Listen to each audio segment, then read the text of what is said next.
subscribers. Shout out to my Patreon. Y'all are the real MVPs. I'm going to be trying to do some special things for y'all in this new year because y'all have definitely been riding with me. If you would like to join my Patreon, it's very simple. All you have to do is go to www.patreon.com/bstokestyling and make your pledge. $5, $10, or $25.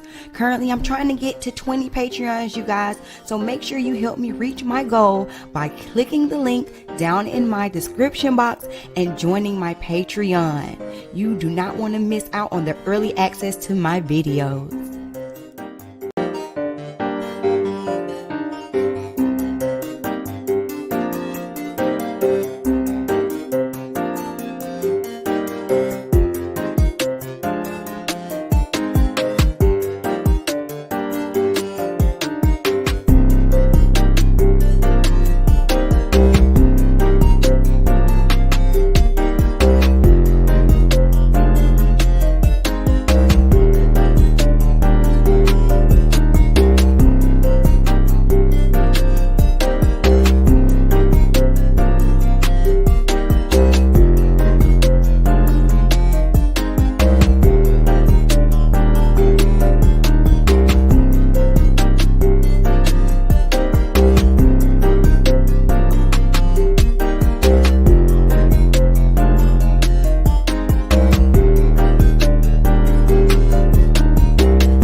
Don't forget to order your custom Be Stoked Styling merch. That's right, we have merch. Just click the link down below in the description box and order your Be Stoked Styling merch today.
Hey y'all, hey.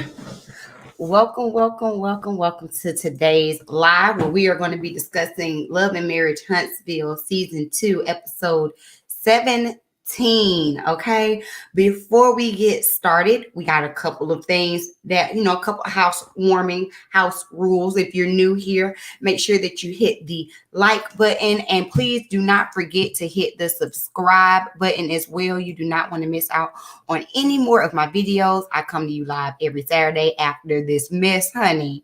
And so we got a whole bunch to talk about today. If y'all have not been in these internet streets, don't worry, boo, I got you. Before we get into the episode, we're going to have to talk about Martell Hope. Y'all, we're going to have to talk about Martell Hope. Let me pull up the video, you guys, in case you have not checked out my video on the channel.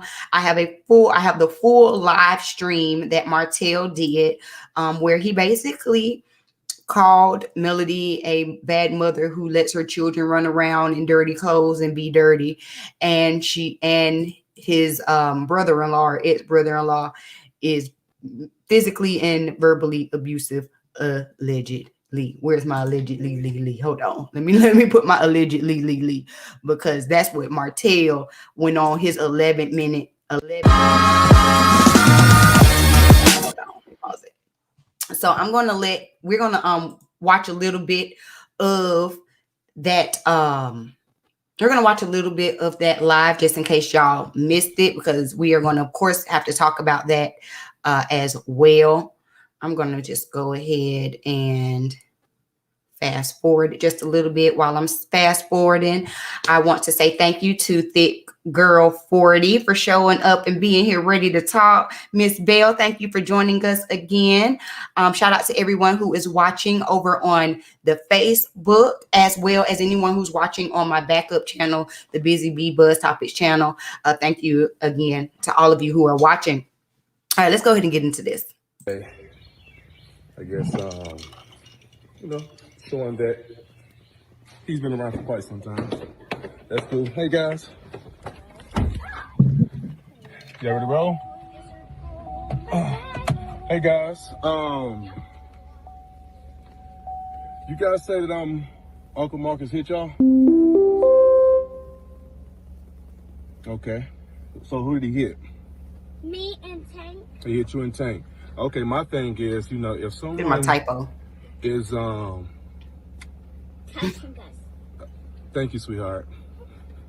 But listen, I don't think no one should be touching your children, especially when they have a mom and they have a dad. Anything ever goes wrong, that phone call needs to be made. I'm going to pause it right there. I'm going to say I agree. People should be in contact with the parents of children. My initial reaction when I started watching this video, shout out to my sister who sent it to me, was OMG, I don't have time for Martell and his manipulation today. And I'm just gonna say it. I don't like that he went onto this live and began to question these kids and use them as pawns. I'm saying that from the jump. I don't like it. I do not like it. Now, let's continue and hear what he has to say. I'm going to try my best not to be pausing, because we're going to have to get into this episode tonight too, y'all. And y'all ain't going to have me on here till 3 o'clock in the morning. Okay, let's keep going. I say play now. And also, if you're not teaching my children anything, if you're not putting any value into my children, you definitely don't need to be touching them. Guys, just asking, what all has Uncle Marcus taught you guys? Nothing.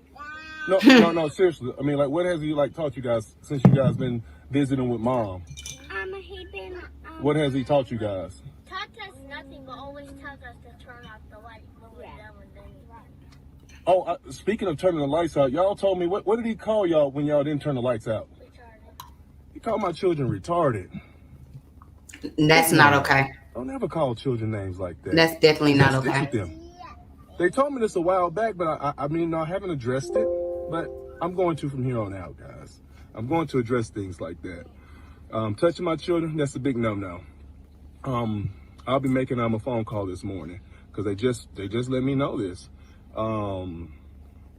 That's nice. No, it's not good. And let's see, because I got a list of things.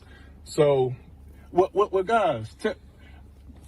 What have Daddy taught you guys? Because I know I'm the ice cream boy, something like that. But what honestly, guys, what has Daddy taught you guys? How to swim, breathe, brush our teeth, put our clothes on, hang our clothes up. Because I'm all about organization. I'm all about making sure things are. Pausing it really quick, because I just want to. Oh shoot! I thought I paused it. I just want to recognize right there. Excuse me, y'all. I'm sorry, burping. Where the children are answering in unison, which is a clear sign of being coached. Now, you can sit up here and you can ask the child and I think that's why I don't like this interaction so much. Now, I know some people on the internet were like, oh, well, what's the difference between Melody having Ima come and question the kids on camera, for the show? The difference is when Melody let Ima, question and see how the children felt. She did not say anything. She did not coach them. She did not lead them. They did not answer as one. They didn't, you know what I'm saying? This lets you, that one little piece alone lets you know that he's using them as pawns and that he coached these kids. And see, that bothers me. That's why this entire live bothered me. Also, that's why you see how I have it edited. I have the full live, but I didn't want the children in it because I feel like this was manipulative. And I think that Martell thinks that he's smarter than he is. And he thinks that by going on live and letting the children talk, that we won't see through it, but we see through it. I'll be making a phone call this morning because they just so let's let me get know back this. to him coaching these children. That's right. No, it's not good. And let's see, because I got a list of things. So, what guys? What have Daddy taught you guys? Because I know I'm the ice cream boy or something like that. But what honestly, guys, what has Daddy taught you guys? How to swim, breathe, brush our teeth, put our clothes on, hang our clothes up. Because I'm all about organization. I'm all about making sure things are in order. So sometimes kids don't want to. They don't want structure because you're teaching it to them right now. So, no, they might not want to be around that all the time. You know what I'm talking about? But I'm trying to make sure that my children are raised in an environment where they'll be able to be productive citizens. And, like, if anything were to happen, they'll be able to be self-sufficient.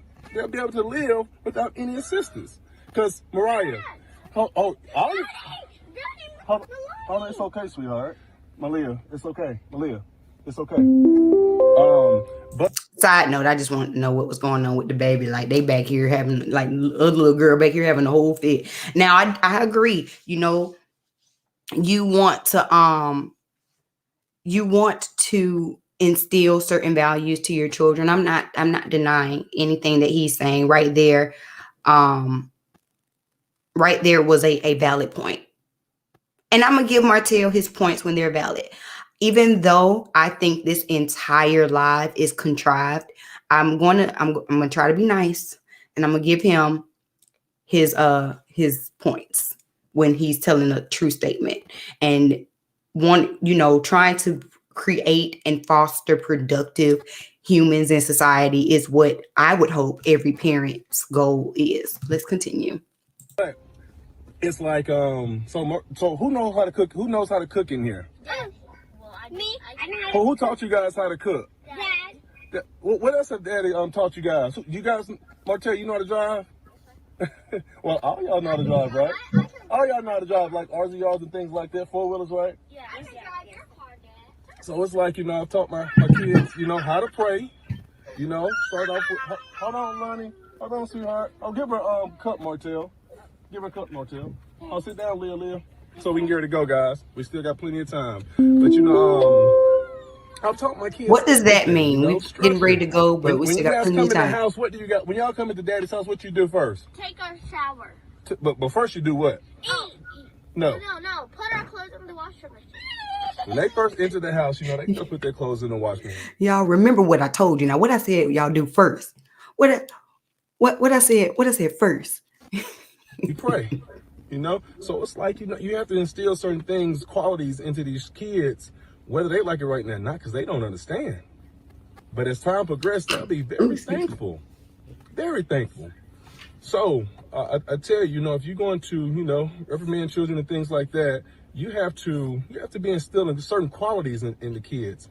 Hey guys, have Uncle Marcus ever read to you guys? No, sir. No? No, sir. Has he ever prayed with you guys? No, sir. Has he, Mariah? I'm just asking, has he?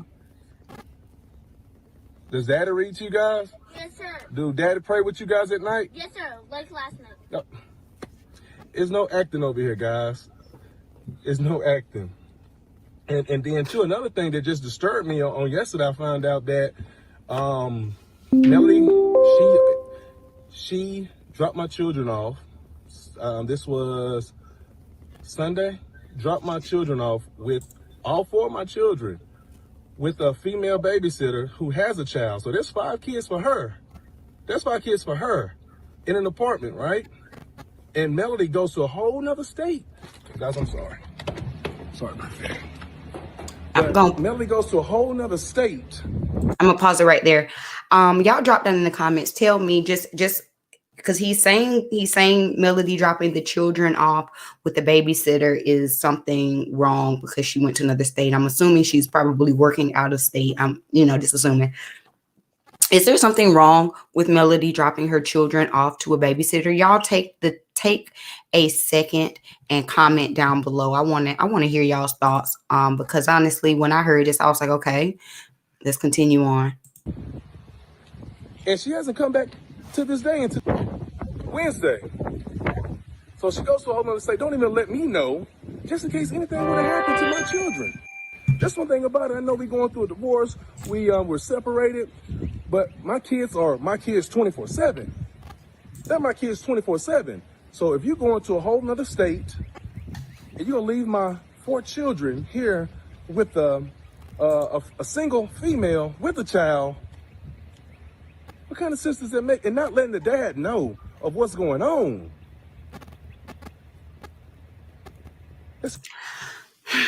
I don't understand his logic or what he's complaining about at this point. I get, maybe it's the communication, maybe it's wanting to know that the kids are at a babysitter's, but I don't understand the complaint, because if it's her time with the children, if she decides that during her time she's going to give them to a capable babysitter, what's the issue? You're gonna have 5 kids and let you tell it you want full custody of these 4, so that means that at some point you would have 5 kids in your care. Are you saying that that's something that can't be done? I'm confused. Also, side note, did y'all see this show that came on after Love and Marriage Huntsville, where these folks got like 14 kids, or I don't know, some crazy number of kids? Like, just side note, I'm completely on a tangent. Let me keep going.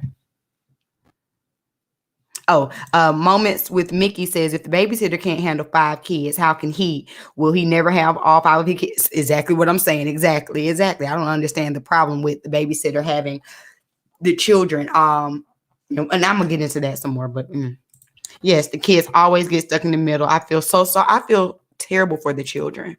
Crazy. And then she still don't come in town to pack their clothes, to get things in order. No, she has a baby. She has a babysitter, get things together. But it's just her with 4 of my children. See?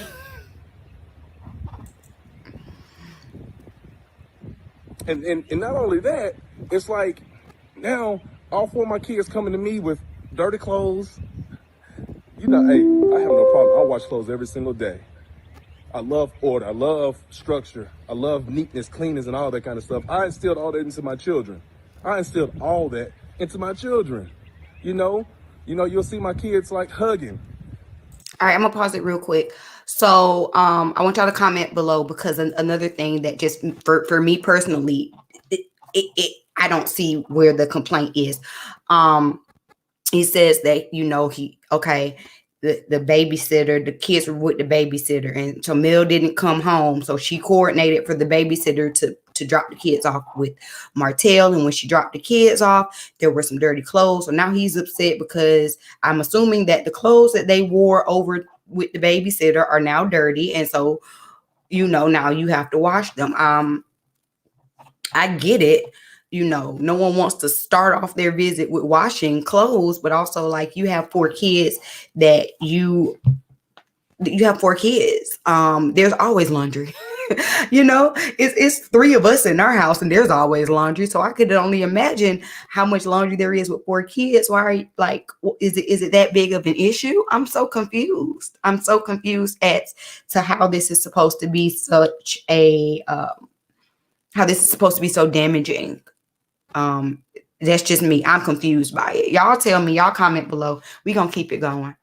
I mean, we gonna finish this so I can get into the episode. You'll see them being very, they well-mannered, yes, sir, no, sir, no, ma'am. They And greet he's you with not a the hug only and things person of that that makes sure nature. that his Yeah. children are well I instill mannered. I'm those qualities sure. into them. No one else, me. I'm sure Melody instilled that as So, well. and I don't think that's yeah, fair. I mean, if you go send kids over here, we got it 50% of the time. Yeah, make sure that my children come over here with clean clothes and things like that. So Don't just side note. So I just want to make sure. So you don't send them home with dirty clothes at all. Just making sure, because like I was a child of divorce, and my mom sent us with clean clothes, and we went back home with dirty clothes. But if my mom asked my dad to wash the clothes while we were over there, it's not an issue because they're your kids. I don't get it. Go ahead. Let's go. add extra onto anybody. No, don't do that. Let me go down this list. Go down your list, Oh, baby. Check it and to twice. top it off, I'm gonna speak on everything. You know what I'm saying? Think Because on it. I just see all y'all fans out there. Root for Mel. That's good. Root for her. Got a song coming out. This is the real. This is the they're real still sharing- issue. Pause. This is the real issue. This is why this live happened, because Mel was finna post her song. This is why this live is happening. Let's be real about it. It has nothing to do with Melody sending the kids with some dirty clothes or with them having a babysitter. It has everything to do with her getting ready to drop a new song. Let's continue. sharing business. So I don't want nobody saying that, oh, you shouldn't bring it to social media, leave y'all business between y'all. No, we stopped leaving our business amongst each other a long time ago. Okay. And another So, thing, I I'm think- sorry, y'all. I promise y'all, I'm finna, we almost done. But and another thing, he's talking about him bringing this to social media, and Melody always brings things to social media, and so he don't want to hear nothing about it. I just want to share with you all my screen for un momento. Let's see Melody's Instagram. Here it is. Because I just want y'all to see Melody's Instagram. Now, this video came out, what's today? Saturday. I think this video came out Thursday night. Which would have been what? The 11th. Okay, so let's just look and see for the past week. Has Melody Holt posted anything about Martell Holt to give him a reason to go on this rant? Let's see. No, let's see. Cute little picture. Yep. So no shady comments. Her promoting her business. This is a really, really cute little picture. I was like, okay, Melody, go ahead and look cute, girl. Oh, what is this? When did this come out? 4 days ago, right before.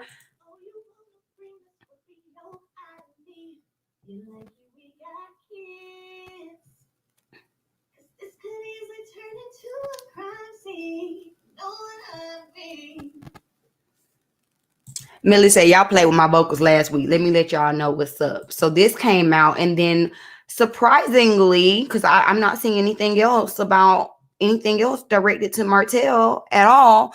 So ironically, the next live that comes out is, I'm just saying. So I don't think that Melody is going to social media, Martell, but okay. Let's continue. I don't rap, but guess what? I have a mouth, and here we go. Okay. We know you have a mouth. And so another thing that bothered me so badly, my kids told me that mommy only gave my baby girl she only bathed her like one time since she's been with them. And she was with them 7 days? We have 7 days. I take that back. She hasn't bathed. She didn't bathe her. The last time she bathed her was Thursday. And I got my kids on Monday. We go speak it. Men, if any men listen to this, women want to not us to be, responsive. They don't want us to say anything. They want us to be quiet while they drag us through social media, while they drag us through life, and we just sit back and be quiet, because when we speak, it's us acting like a female. You know what? All right, so I'm gonna stop it right here. I'm gonna go ahead and take him on off the screen because I can't with him anymore. Y'all, I'm sorry. I'm gonna take this wig off, y'all. I actually glued my wig down for once, and my head is itching me like crazy, so I keep touching it. But okay.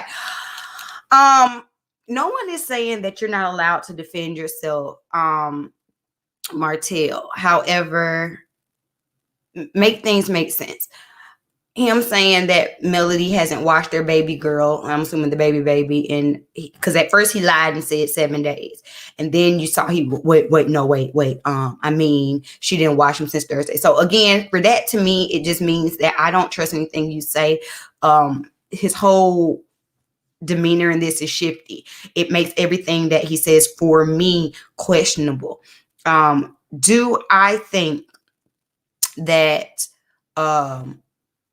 he's wrong for checking the Uncle Marcus if Uncle Marcus said or did anything to them children? Absolutely not. You have every right. I am here for that. But what you're not going to do is play up in our face and say that Mel does not keep her children looking nice, clean, or anything like that. And if you have to wash some clothes, big deal. Also, as far as the baby goes, I don't know what y'all do with y'all house. I have a toddler. I don't give my toddler a bath every night. I don't. He has eczema. His skin can't take that. It'll be dry. He'll be itching up a storm. I don't give my baby a bath every night. I clean my baby every day. You get what I'm saying? So just in that sense, I don't know. You know what I'm saying? I'm not going to sit up here and talk about what she does not do. Because anytime we ever have seen those children, they match. They coordinate, shout out to John Witherspoon. They coordinate, they look nice, they're well-mannered, all of this kind of stuff. So I just don't.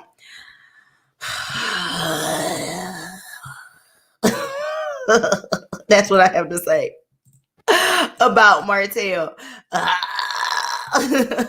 All right. We're going to go ahead and jump on into this actual episode, y'all. If I'm going to leave a timestamp, because for those who are watching on the playback, but I wanted y'all to see his live stream, and I just want to give y'all my thoughts. I want y'all to always feel free to comment down below. Again, if you're watching this on the playback, please go ahead, comment down below. What are your thoughts on Martell's live?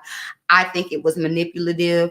I think that he's using his children as pawns. For the complaints that he have about Melody, to me, did not seem like they were anything worth complaining about. Now, what he had to say about Marcus, I would be concerned about if it's true, because honestly, I don't believe half the things that Martell says. But if it's true, there would have to be some actions made for sure. And I would not want my children to be just hanging out with them and stuff like that. Also, before we move on into the episode, y'all, please don't forget to like the video. All right. Let me see y'all's comments. Thick Girl says, he also said she left the kids with the babysitter on Sunday. He got them on Monday, so they weren't there but a couple of hours. Bye, Martell. All right, y'all. Feel free to come in and sound off. Thick Girl say bye. Bye. Okay. Let's go ahead. We're gonna jump into this episode, y'all, because I'm done with Martell. And look, thank goodness. Oh, I'm just seeing these. I'm just seeing these comments from you, Thick Girl. They had stopped you in the back. Thick Girl said, so now her children are dirty. Right. Now we're supposed to believe that her kids are unkept. Like, no, we know better than that. We know better than that. I feel like my lips are so dry, y'all. Please don't mind me. Also, real quick before we get into it, I'm going to go ahead and pin there we go. I have the link pinned in the message. So y'all check that out. Okay. Let's go with the episode. I took old-fashioned notes on a piece of mail. Look, old-fashioned notes. Like your mama when she's writing out a grocery list, okay? Okay. Yeah. Okay. I feel myself getting silly. Okay. Thick Girl says that was a bad school play. It was like a PSA after school. This is kids don't do drugs. This is your brain. Like, anyway, all right. Episode starts off with Marcel meeting with an architect in his lounge area or something. He wants to create like a brunch spot. Apparently, this little shop, this little shop used to be like kind of like the pawn shop in Huntsville, but he has bought it. He wants to renovate it. He wants to make it a brunch spot. He's speaking with the architect, and walks Martell. So Martell keeps popping up on Marceau, and they end up getting into a conversation about how essentially Chris Fletcher, the broker, came and was talking about moving forward with apartments on the 47 acres. And Martell says because of the divorce, he can't move forward with business. And Marceau said that, at the end of the day, Martell is shady. He was shady from the beginning with how he acquired the 47 businesses. And he does not think that it would be beneficial for him to move forward in business with him, which I'm glad to hear about, because if Marceau would have gone into business with Martell, I would have looked at Marceau like he was a straight up fool. Period. Martell has shown himself to be untrustworthy from, like you said, from the very beginning, from the way that they bought the 47 acres, from the way that they moved forward with the comeback group, all of that. He's moved shady, and then on top of that, how he's treated Mel just lets you know that if he has no loyalty to the person that he goes to sleep with at night, he will screw you over in a second. So Martell apparently has some sense and decides not to move forward. But something that Marceau said during this interaction with Martell that I thought was interesting. He told Martell that he wants him to hit rock bottom, because there's nowhere to go but up when you hit rock bottom. Now, that's not something that I would, as a friend, say or want to hear. He said it as if it were a positive, because once you hit rock bottom, you'll be able to build great things and move forward and all this kind of stuff. But that was not, especially in the relationship that they're in, I'm sure that's not something that Martell wanted to hear. And I think that it's valid. If y'all been watching some of the different reviews, I watched Jay Lee review on this a couple days ago, and she made a good point. She was just saying that the issue with Martell is that he's trying to build, it's like he's trying to build a brick wall while the bricks are falling down. And that's not how it works. You have to let everything fall and then build it up. So even though Jay Lee's analogy was a great analogy, that's not something that you say to someone. You don't tell your friend or sorry, y'all, I'm not bending this finger. I hit this finger today, y'all. Don't judge me. But you don't tell your friend that you want them to hit rock bottom. What you would say is, I hope that you don't hit rock bottom, but if you do, I'm here for you. Or you know what I'm saying? Like you try to give them some type of encouragement, not say, look, you just need to crash and burn for your life to get right. It don't make sense to me. And Martell actually says during that conversation, he said, well, I'm already there. And y'all are right. They're not friends. But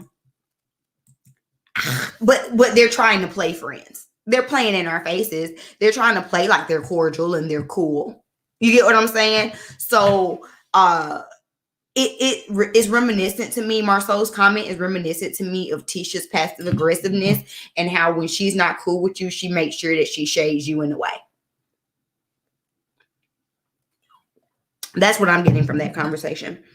Yeah, that was it. That was it about that. Okay, so then the next scene we get is Mama Hope visiting Melody. And we saw last episode, Mama Hope said, Melody is always going to be her daughter-in-law. She loves her. And you could tell that Mama Hope just felt very uncomfortable in this scene. Like, she didn't really want to say anything. She didn't want to affirm Melody, but she also didn't want to negatively, she didn't want to affirm Melody, and she didn't want to affirm Martell. There we go. She didn't want to seem like she was on either person's side. Y'all give me a second. I don't understand why my camera sometimes has to refocus. I be having to wipe it off, and that bothers me so bad. Okay, there we go. But she did not want to seem biased to either one of them. And you could tell that she was just visibly like Miss Bell says in the chat, like she was visibly uncomfortable. Like she did not seem like she wanted to have this discussion. But I mean, okay, we're here, we're going to talk about it. And Mel tells her that, Martell is telling anybody that will listen that she was out here cheating. And so Mama Holt says, well, did you cheat? And she says, I did not cheat. You remember when I left and I got my own apartment, and I as far as I was concerned, I was done with this conversation. I was done with this marriage. I was done with this union. And so I did entertain a man for a few weeks. We did not have sex. So I don't consider that cheating. What do y'all think? Y'all tell me down below. Do you consider that cheating? But Melody says, you know what? I did not cheat.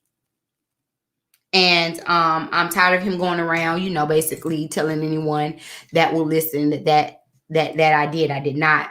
And then she goes on and she says, then she goes on and says that Martell is also seeking full custody, and she feels like, he's seeking full custody so that him and his mama could raise her children together. His mama say she don't want no parts of that. He ain't gonna get no full custody. His mama was like, absolutely not. I done raised my kids.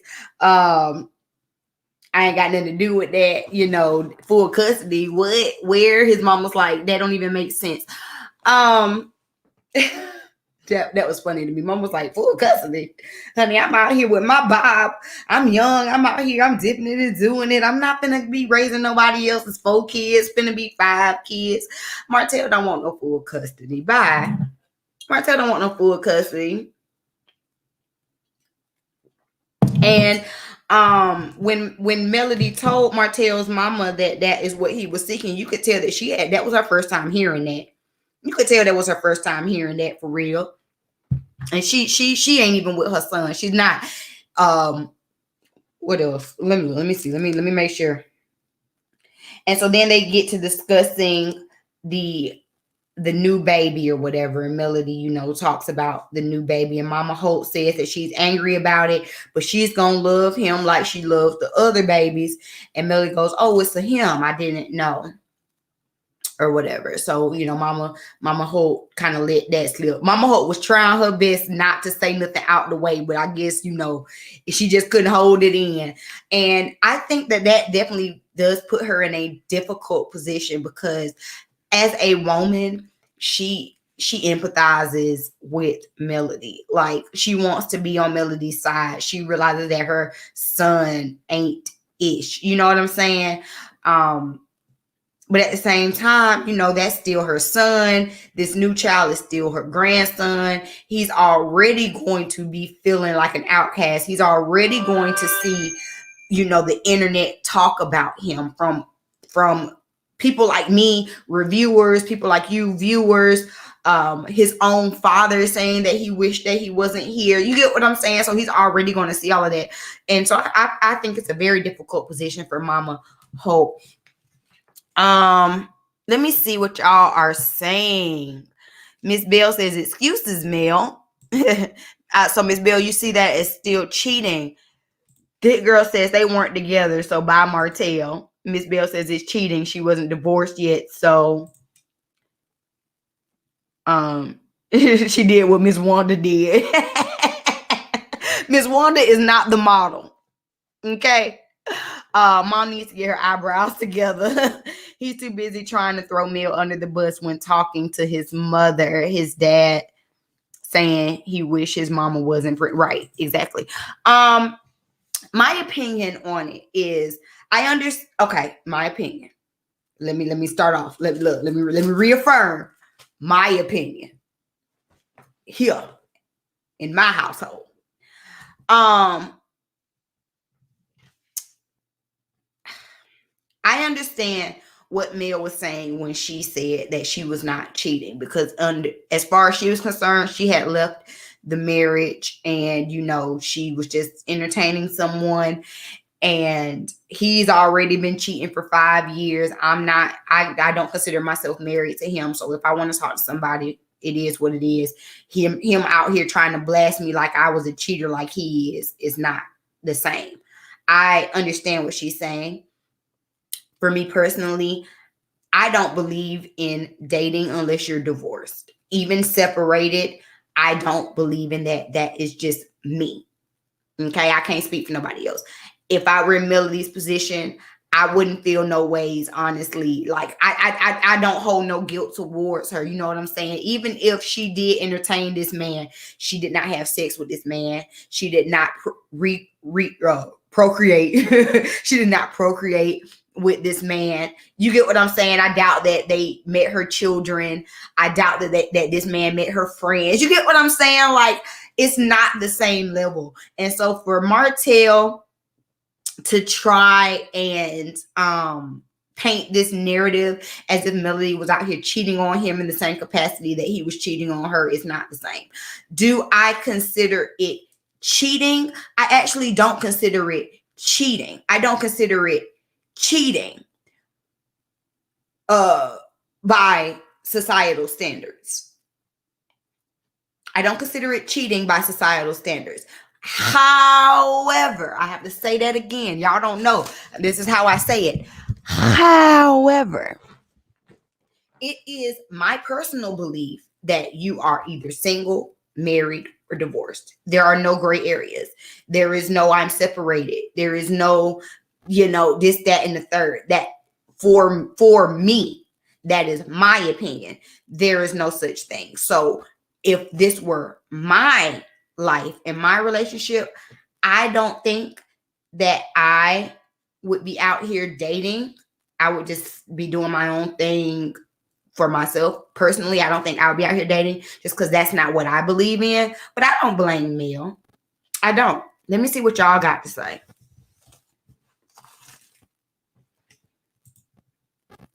Marie, and what Marie is doing too. Wait, I got confused. Wait, okay. If I get my own place, we're delayed at the least. So if you're already in a relationship while in the marriage, I'm not cheating. I'm moving on. That's Thick Girl's opinion. Let's see. Moments with Mickey says it's technically cheating, but Martell knows her infidelity does not compare to his. Right. Even though it's so weird to be sitting here comparing infidelities, like seriously, Mo in the city 03 says divorce takes years sometimes, and that is very true. Oh yeah, okay, I see what you're saying, Miss Bill. Marie from Bill Collector, that's what she's doing. Okay, I see what you're saying. We'll get to it. But yes, that's true. Divorce takes years. Again, I always reference, being a child of divorce. And in Georgia, you had to be legally separated for 2 years before they would get, back when I was growing up, you had to be separated for 2 years legally before they would grant you a divorce. And so I had a girlfriend of mine, because we had this discussion at the salon one day, and she was like, so that you're done with your marriage, but legally you can't do anything for 2 years. You wouldn't date. For me personally, not being a person in that situation, I just don't see myself dating.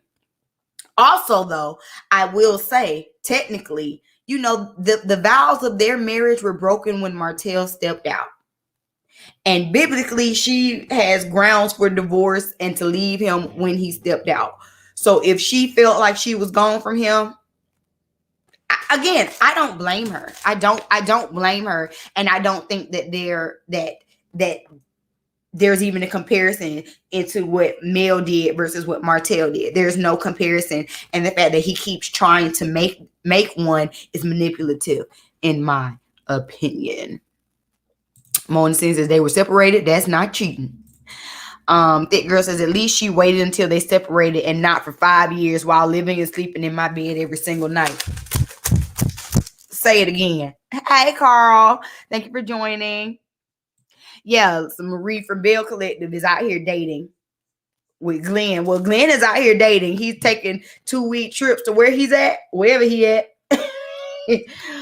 Oh well, 2 years. Use the time to get yourself together. You know you ain't ready to date. No way. That's my that Miss Bell. I agree with you. That's my opinion. I feel like we're so sometimes as just people. You know, we want to be partners. We want to be coupled up. We want to be with someone. It's not right for a man to be alone. Whatever. But I personally think that, especially if you've been in a marriage for 14 years, the best thing for you to do when you separate from your husband is to take some time for yourself. You know, they say that sometimes it takes half the time of the relationship to really mourn. And I ain't saying sit up here and stay to yourself for 7 years, but I think it's there's nothing wrong with being a whole you, a whole by yourself for a whole length of the divorce, just to make sure that you're okay. That's my opinion.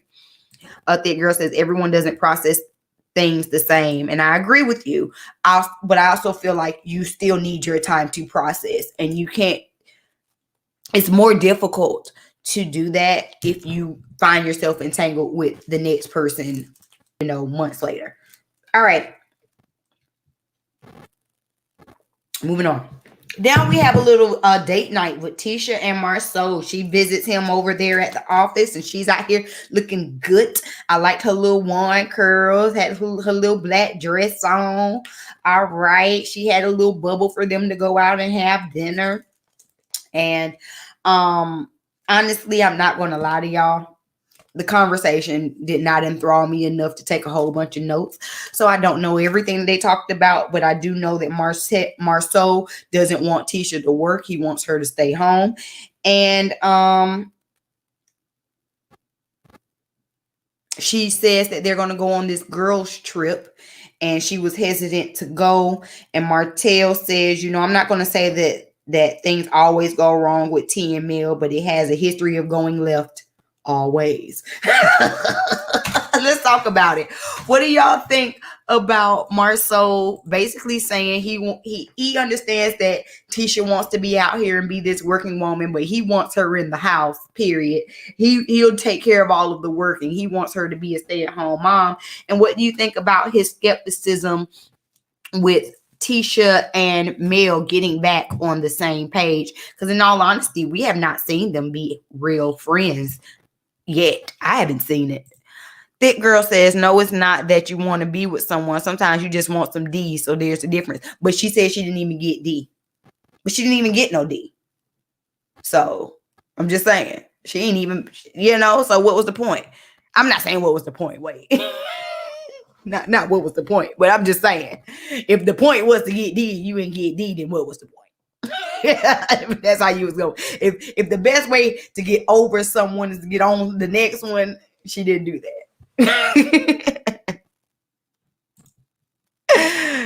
right. South Philly, it don't apply to me. I'm just saying. I'm just asking. Oh, she said it was cold outside, but she has dinner outside in the cold. God bless Tisha's heart. Marceau is a James Evans husband, the kitchen and the bedroom. That's pretty much, yeah. And Tisha does not seem to be that person, especially after being on the show, especially after being empowered, honestly, by Melody. I know that they're not friends now, and we've seen them in a tumultuous relationship on the show, but let's just be real about it. Tisha was empowered and slightly jealous by Melody, and that's why she's moving in the way that she's moving now. And her moving in that way is going to clash with her and Marceau, because in my opinion, Marceau probably is not that far from Martell.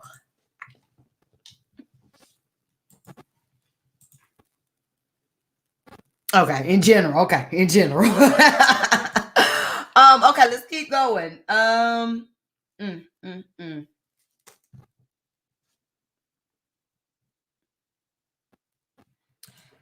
Thick Girl says, this is the first time I've seen Marceau act as if he's even attracted to Tisha. I agree. Attracted, yes. He's definitely seemed like he's wanted to with Tisha before he's asked for it on camera, but like he visibly was like, "Oh, girl, you looking good today." I like to see that. I liked to see that interaction between them, and Tisha did look really, really nice. So I was watching, was it All About the Tea maybe? And they said that she got a BBL before the show. It was a good BBL. That's a good BBL. I'm not the biggest fan of them, but that was a good one because she looks really good. Hi, Keisha's comedy set. Thank you so much for joining me tonight. All right. Where we at, y'all? Where we at? Y'all, please do not forget to hit the like button. I see I got 5 likes, but I got like 13 of y'all in here. Y'all make sure y'all hit the like button, okay? What's going on? If you watch it on the playback, do the same. All right, what else we got going on?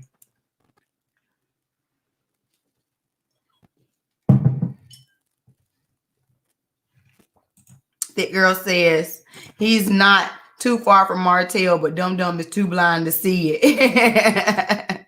And yes, she does look good. She does, and I like her hair this episode. Her hair this episode. Tisha's hair looks nice. That one thing about it, Tisha and Wanda, honey, they be in the salon, okay? All right, so then the next scene we get is the Holt drop off. That's what I named it, the Holt drop off. So they in a parking lot. They go to drop off the kids. They, exchanging in some kind of way. We get onto the topic of Melody wanting to be in Atlanta and Martell being against it. He says that it's too uncertain for the kids. It's too much going on at one time. They're already going through a big transition. So going back and forth from Alabama to Atlanta is too much, and he does not agree. Melody says that, she wanted to be in Atlanta because that's where she could kind of, collect herself and get her mind right. They end up discussing how Martell has the children doing a lot of chores, and she is not that way. So that does kind of coincide with that live that we watched of Martell a little bit earlier. So it could very well be that Martell is the more so structured parent. We're kind of like seeing it a little bit in this conversation. And then Melody drops the mic and says, "Your mom tells me you're having a boy. Good luck on that." Gets in the car. What do y'all think about this scene?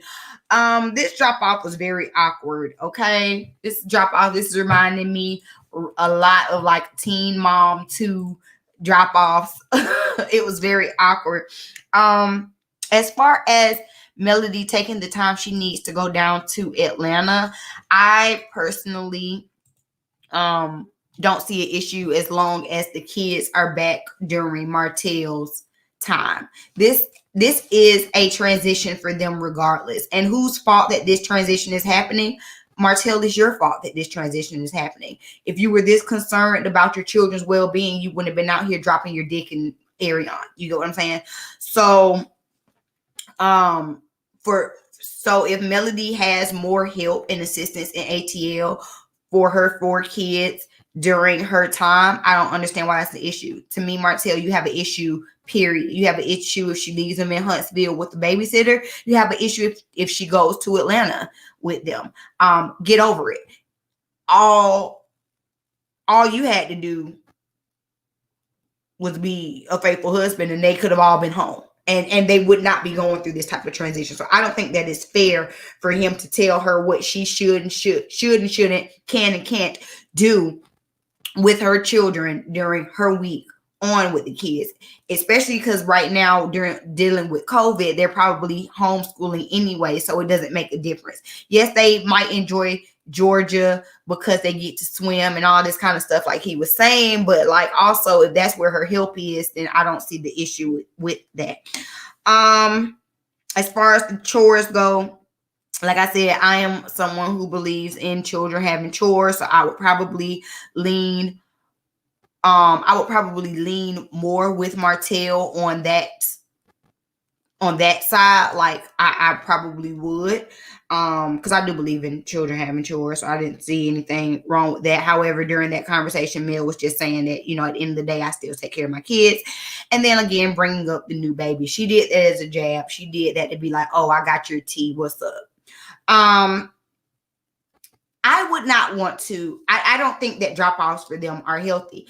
Honestly, I would rather they drop off children through a babysitter, because them being together is not healthy. It's not conducive. And while y'all are having this slick argument, guess what? Your children are in the car watching.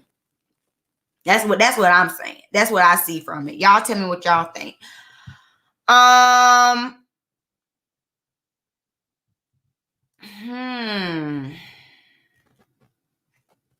Thick Girl says no, not to be confused with the Holtz jump off area. Miss Bell says no, it's Mel's fault. Okay. How? I don't think this made him look like the more structured. It's that she wants them to all have a change of scenery. Hey, Tasha, thank you so much for joining me. Y'all, please make sure y'all check out Tasha Society. YouTube channel. She did a great interview today with a couple of my favorite YouTubers. Lashed by Kia was one of them who I enjoy her stuff a lot. Miss Bell says you're letting Mel off the hook. How? Tell me how, Miss Bell. Drop it down. Tell me how. I'm down for a good debate. You know, I'm always down for a good debate, because I don't understand how I'm letting her off the hook. If this is my time with my kids and I choose, like for instance, I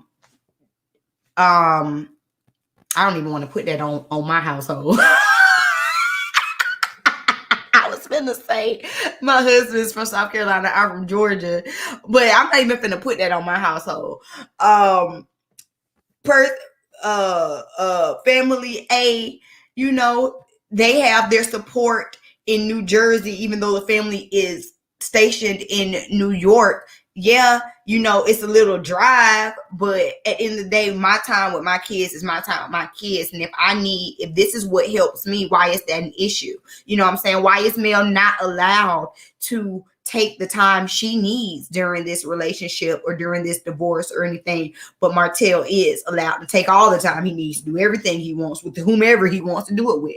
Miss Bell, make it make sense to me. No matter what Mel does, Martell is going to have a problem, because he wants to have full control of everything that the kids does, because he can't control Mel anymore. I agree. They should have chores, not boot camp. And Martell looks like the boot camp parent. That tickled me. I'm sorry. That tickled me. Because didn't like the women. He saw what? He says it's Martell's fault that the kids are going to be. No, Miss B. Also, that's what you're saying. No, I stand on that one. I stand on that one. This is Martell's fault. Period. See what Kimmy say? What Kimmy say a couple episodes ago? See, look, you got me sitting up in my chair. No, what Kimmy say a couple episodes ago? See, y'all like to start in the middle. Y'all like to start in the middle. Let's start in the beginning. The middle is Melody deciding to go with her brother or whatever. That's the middle. The beginning is Martell dipping his dick in Arion. That's the beginning. That is the catalyst of why the divorce is happening. Not 1 year, not 2 years, not 3 years, not 4 years, but 5 years and a baby. That is the beginning. So if Mel needs to take the time to get herself together with her brother down in Atlanta, that is not Mel's fault. Mel did not put her children in this situation. Mel was not the one that stepped out of her marriage and broke up her family. Mel was not the one that did that. So her taking the time that she needs to get herself together is what she needs. And I don't think, and so no. Thick Girl says no, Will, his Mel's fault.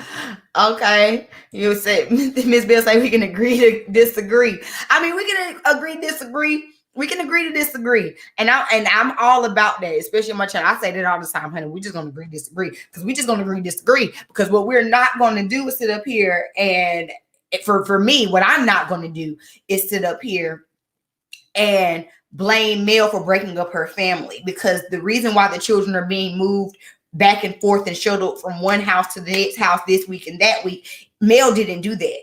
Mel didn't want that. Mel went out of her way to try to keep her family together, and Martell went out of his way to break it up.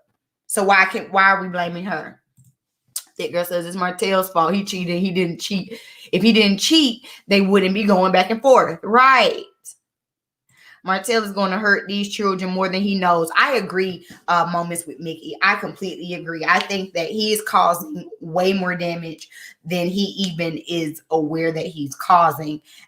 Even like I said from that live that we watched earlier, just the coaching of it. The fact that you know that he coached the children is causing damage. And divorce already causes damage. Divorce already puts this cloud on how you view marriage. And so then to have a manipulative father does not help. And I'm not going to say a manipulative father. I'm going to say a manipulative parent in general. Or both parents being manipulative. Or having it on freaking TV. Come on. Hi, Theus Bunch. Theus Bunch, thank you so much for joining me. Another one of my YouTube family. Shout out to you. And in the beginning, Mel tolerated it too. But she didn't break up her family, though. She tolerated it so that she would not have to be putting her children in this type of situation. You get what I'm saying? So because she tolerated it, she should keep tolerating it, but she entertained the bad behavior. Mel probably expects more from her dog than her own husband. I don't take Mel as that person. You know, I take Tisha as that person. I take Tisha as the person that's like, you know what, unless the scandal or unless the infidelity is like dead set in my face, I'm not going to believe it. I don't think Mel has been that way. I think that, 5 years of having a mistress is a long time. However, why I just don't understand. I don't understand the logic of blaming the person that's been wronged versus blaming the person that wronged you. So if someone sets you on fire, right? If person A sets you on fire and you are running around screaming like, oh my God, please, oh my gosh, put me out, I'm burning, put me out. As an onlooker, do I blame you for being on fire and I'm like, oh, just stop, drop, and roll? Or do I blame the person that set you on fire? Like, who's more wrong? Like, you're panicked, you're upset, you're distraught, you're clearly not, you're clearly like surrounded by your own or engulfed by your own emotions during the time of being hurt. So you don't even think straight of what you could do to stop being hurt.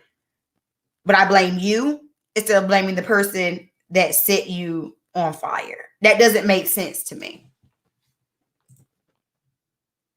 Right. She's no longer willing to obtain her son. And I overstayed her welcome in her own marriage. What? I overstayed her welcome. Miss Bell says she participated in it because she had no boundaries, but now she's no. Miss Thick Girl says, but now she no longer participating in his bullish anymore. Miss Bell says, I'm blaming how she responded to his cheating. Thick Girl says, I know someone whose husband actually set her on fire for leaving him. So I guess that was her fault as well. And that you get what I'm saying? You Thick Girl, you feel what I'm saying. I get it. but she didn't stop, drop, and roll. She just sat there. But that's what I'm saying. When you are, think about that, Miss Bill. That's what I'm saying, though. You said she didn't stop, drop, and roll. Think about it. Because this happens on the day-to-day. This happens on the day-to-day. Roland Ray just got burned up a couple months ago, whatever. Although I don't think he can really stop, drop, and roll, but I'm sure there was somebody there. They could have rolled them. But anyway, I'm going off on a tangent. But anyway, we've heard stop, drop, and roll when it comes to you being, if you were set on fire. But if you are in the moment, a person dealing with the pain of being on fire, dealing with the shock of being on fire, dealing with the fear, and all the emotions that go with that. And so in that moment, you are unequipped to even think about the steps to get yourself out of this situation. You're so engulfed in the situation that you're in.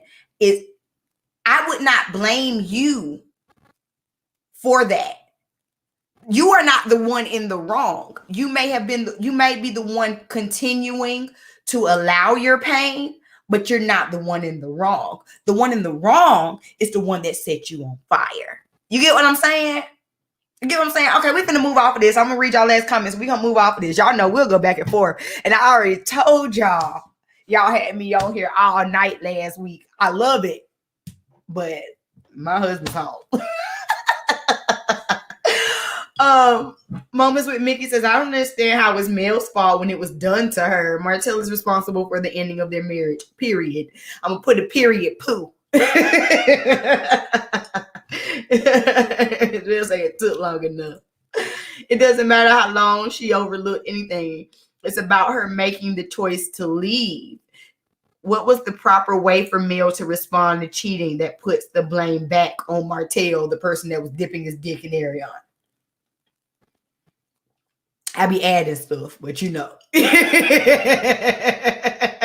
I be adding a few words, but you know, y'all get what I'm saying.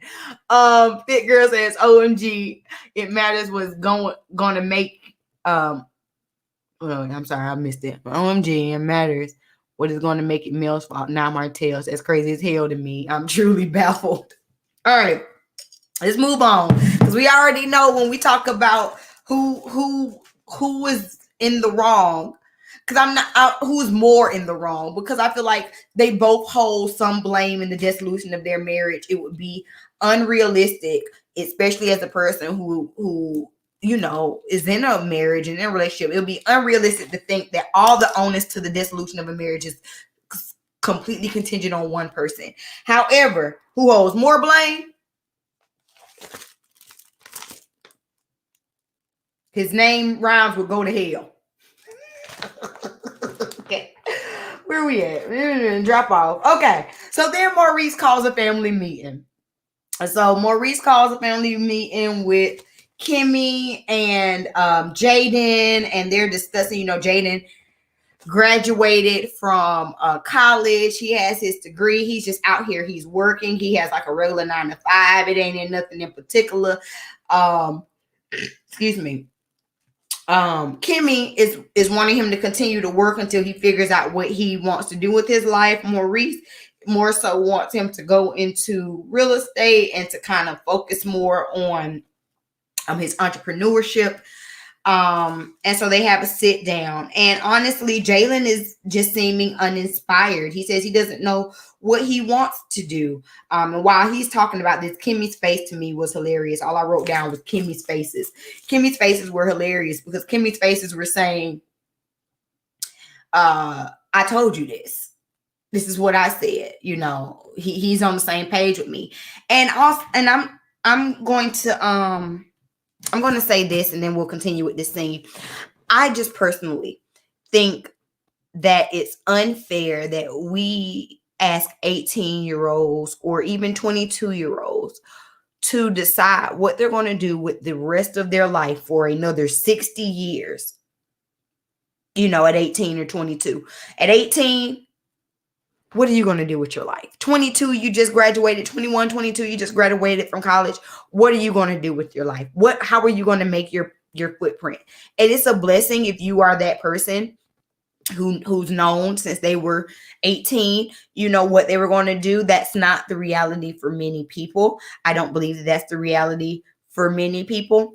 And so I don't blame Jalen for kind of working. At least he's working. It's not like he's just sitting at the house. He's working. I was that type of person. Like, I graduated from college, had my little degree. I ain't working in my degree field to this day, but I was able to use that to push me into the next arena that I needed to be in. If you would have asked me at 21 when I graduated that I would be doing what I'm doing now at 30, that's not there's no way for me to have known that. And it takes time. You know what I'm saying? I wasn't 22 a year out of college knowing what I was going to do with my life. Hell, I'm 30 now and still there's twists and turns that my life takes. So I think that Maurice is very much so busy looking at, his experience and what he thinks is best, and not understanding that sometimes it just takes time, especially generationally, because there's a difference between Maurice's generation, my generation, and Jalen's generation. There's a difference. Maurice is probably a little closer to my generation. Then he's like on the cusp. He's like the one right before me, and then us, and then Jalen's generation. So that's a big difference in mindset. That's a huge difference in mindset. And one thing that these children have that the older generations did not have is the ability to make a way and be Renaissance men in a way in different areas. So if he needs to take his time to work, like I said, at least he's working. Make sure you're teaching him responsibility. Make sure that you're, okay, well, you have to take care of your phone bill and your insurance. You know what I'm saying? Something like that. That's my opinion. Kimmy also calls out Maurice's persistence for, trying to push Jalen into going, into picking whatever field he's going to be in. And they both agree that clarity is needed, but he's young. And again, like I said, who can be clear about what they're going to do for the rest of their life? It's such a novel idea when you ask us a 10-year-old, what do you want to be when you grow up? That's very novel. It's very novel, but it doesn't just come. And sometimes we get so wrapped up in where we are in our journeys. I'm an entrepreneur now and my business is going well, but you forget about when you just graduated from college and you didn't have any money and you had to work your business up. You forget about that. I think that's where Maurice is. Maurice also took this time to make Jalen's confusion and apprehension about picking a career. Maurice took that time to make it about his mentorship.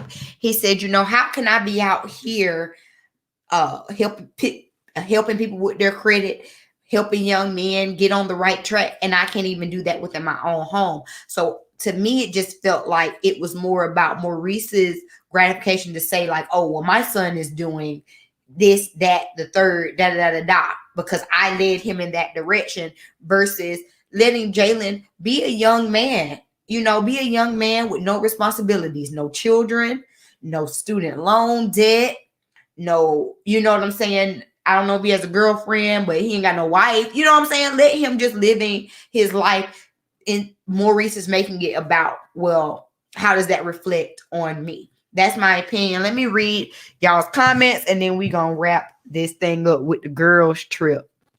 Y'all make sure that y'all are commenting down below.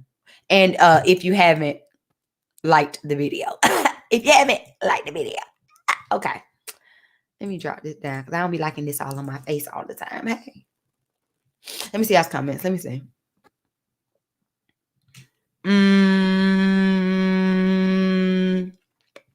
Miss Bell says women put up with cheating for far too long. Mel had no deal breakers. Maybe her deal breaker was like the baby. Because she ain't been back since the baby. And that was a lot of people's deal breakers. That was some grandmama's deal breakers. That was even some grandmama's non-deal breakers, if we're gonna be real about it. All right, let's keep going. Kim, his son, don't want to be bothered at all. He ain't want no parts of that conversation. Kimmy Faces said, "You worry about Monster, I worry about Jalen." Moments with Mickey says, "I think we should be asking them to take action. Jalen doesn't have to figure out his life now, but he has to get started doing something. He will gain clarity in the process, not while sitting around." But is it sitting around if he's working? That's my only question. Is it still considered sitting around if he's getting up and he's going to a job? You know, when I graduated college, I was getting up and going to Cracker Barrel. Okay, going to the Barrel. And after a year at the Barrel with a degree, I was like, we got to figure something out. We got to figure something out. So him working in this job, making his little money, is that doing nothing? Jalen can take all the time he needs. Just don't be out here having children when you're not sure what you're going to do to provide. Say it again. Yes, Miss Bell, say it again. Thick Girl says, "My daughter's a 23-year-old college graduate with her own online jewelry business, and makes great money every day. She's adding to what it is she wants her business and life. So it's not as easy as Maurice wants." Exactly. It takes time. Miss Bell says it's a man thing. They like to brag on their kids. I agree. And so me and my husband were having this conversation a couple weeks ago. Mind you, my baby ain't even 2 years old, but we were just having a general conversation. And I was saying how, when I was growing up, for me personally, college was not an option. And I don't believe college is an option in my household. You know what I'm saying? I'm going to always push college for my son. However, I am aware that there is a whole world of people out there who have benefited greatly by not going to college, by going to trade school. Like my father, who went to trade school, brilliant man, went to trade school, became an electrician, did well for himself. He didn't have to go to college, but that's what he wanted to do. So if my son came to me and said, "Well, Mama, this is what I want to do," I'm not going to stop him. Or I'm going to say, "Well, if you're unsure, go to college, do what you need to do, learn what you need to learn, figure, test things out." You get what I'm saying? I just think it's about being supportive. And I don't like that we put so much pressure on these young children, because it is unrealistic to tell anyone from 18 to 25 to pick what you're going to do for the rest of your life. In my opinion, it's just in my opinion. Like, even if you feel like there will probably be a twist or turn in your life at some point. All right. Before we get into the last scene of the show, I dropped the link down one more time. Feel free to come in. Oh, I was just Miss Mickey, I was finna add you in. Okay, well, she jumped off. I'm going to drop the link down. Y'all feel free to go ahead and get in the backstage, because we're finna be talking about it. Last scene was the girls' day trip turned night trip, because Tisha ended up being late. It was supposed to be a day trip. Tisha showed up at nighttime. All right. Mel already seemed like she had a little, was it chip on her shoulder? Even before Tisha got there, she didn't want to drink really. She just kind of seemed a little apprehensive from the jump. Tisha finally shows up, and they decide they're going to go and they're going to play games. So Mel, as they're walking to the gazebo to play Twister and have a good time, Mel is already planning her next wedding, talking about how nice the place was. I thought that was kind of funny. And I think that the entire interaction between Mel and Tisha was trying to prove, I'm so good. I'm so good in where I am right now. Y'all get what I'm saying? It was like fronts. It was like putting up fronts. So they play Twister. Before they start playing Twister, Tisha had to go change. Now you already late. Now you're late and you got to change. But all right, whatever. They and it seemed like it was a nice icebreaker. Everybody was having a good time. So then they go and they meet with Ima, aka the director from the last season, a couple episodes ago. Ima is a shaman, and Kimmy was like, I don't know what a shaman is, what do they do? And so basically a shaman is supposed to be like a spiritual advisor, someone who helps you to kind of deal with your feelings and where you're at. So they go and they meet with Ima. And so this is supposed to be a time for them to reconcile. And she's supposed to kind of be like the mediator. So we didn't get to see everything that they did because I noticed that they had like the name tags, and the name tags might have said like honesty or respect or whatever. So we don't know exactly what the name tags were for, but apparently, clearly they had to do something. They also played like a game where they were like, well, raise your right hand if this is something that you've experienced with your father. Raise your left hand if this is something that you experienced with your mother. I thought that was very interesting. I was up here. I was at home with my husband raising my hand like, yes, this happened with me here. This happened with me here. I'm like Miss Bell said, seemed to have great energy, and it seemed to be positive. Even Kimmy was like, oh, we're breaking some walls down. I think things are going to go really well. So then Ima has the ladies set their intentions for this little gathering. And so something that I wrote down, I didn't write down what everybody's intentions was, but what I wrote down was that Tisha didn't say nothing. Tisha said something to the effect of, oh, to move forward with things however they will be. That was not setting an intention. The other ladies made specific intentions. Like, I think Mel might have said something like to build trust where trust has been broken. That's an intention.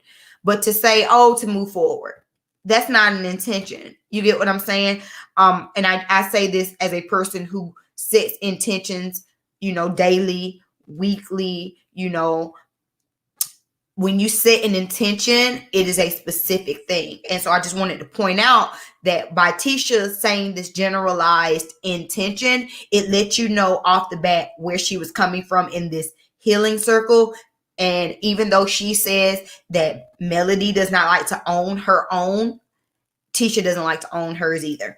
So then they do an activity where they have to hand out words to each other. And I guess the words are supposed to represent, how you feel about the girl or how the girl makes you feel. So they started off with Destiny, and Destiny gave Mel protective because she felt like Melody has been her protector, and she gets a little emotional, and it was a very genuine moment. I thought that was cute. And so then we see Melody giving out her words, and she gives the word to Tisha and says, she gives the word to Tisha and says that my word for Tisha is misunderstanding, because I feel like our whole falling out came from misunderstanding. Tisha says that I, pulled away from her, even though we talked about it, and I told her that I wasn't pulling away from anything in particular with her, with no issues that I had with her. It's just I was going through my own personal issues. And Tisha says that's some BS. Okay. Tisha goes, I think it's BS. And they have a very difference in opinion on what broke up their friendship. And this is what I'm saying when I say starting from the middle again. We show the flashbacks to where they had the conversation, and Mel said, well, I was just pulling back because I had my own things going on. I think hindsight for Tisha should be a little 20/20, be like, okay, well, the initial pullback could have been because her husband was out here dipping in and doing it with everybody that came.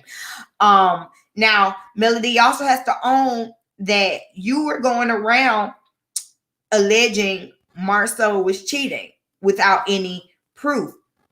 Are we all alleging that? We ain't all alleging it. But many of us have speculated it. You know what I'm saying? But Tisha seems to be the most hurt that Melody even brought those type of rumors up, and she is saying that that is what messed up their friendship. She continues to say that Melody does not want to own anything, and she kind of talks around it. And Melody ends up finally she gets upset. And well, not finally she gets upset, but she ends up getting frustrated because Tisha is not really trying to move forward and say what it was. Like, be concrete. Say, this is what it was. This is why I don't F with you. This is what it is. So that you can either move forward. She's like, well, you know what you said. Well, whenever you feel like you want to say it, then you can say it. You get what I'm saying? She's not actually saying what the issue is. And Melody ends up getting frustrated. Ima's face during this whole scene was hilarious. Ima was like, that tickled me. But Mel ended up leaving. That's it.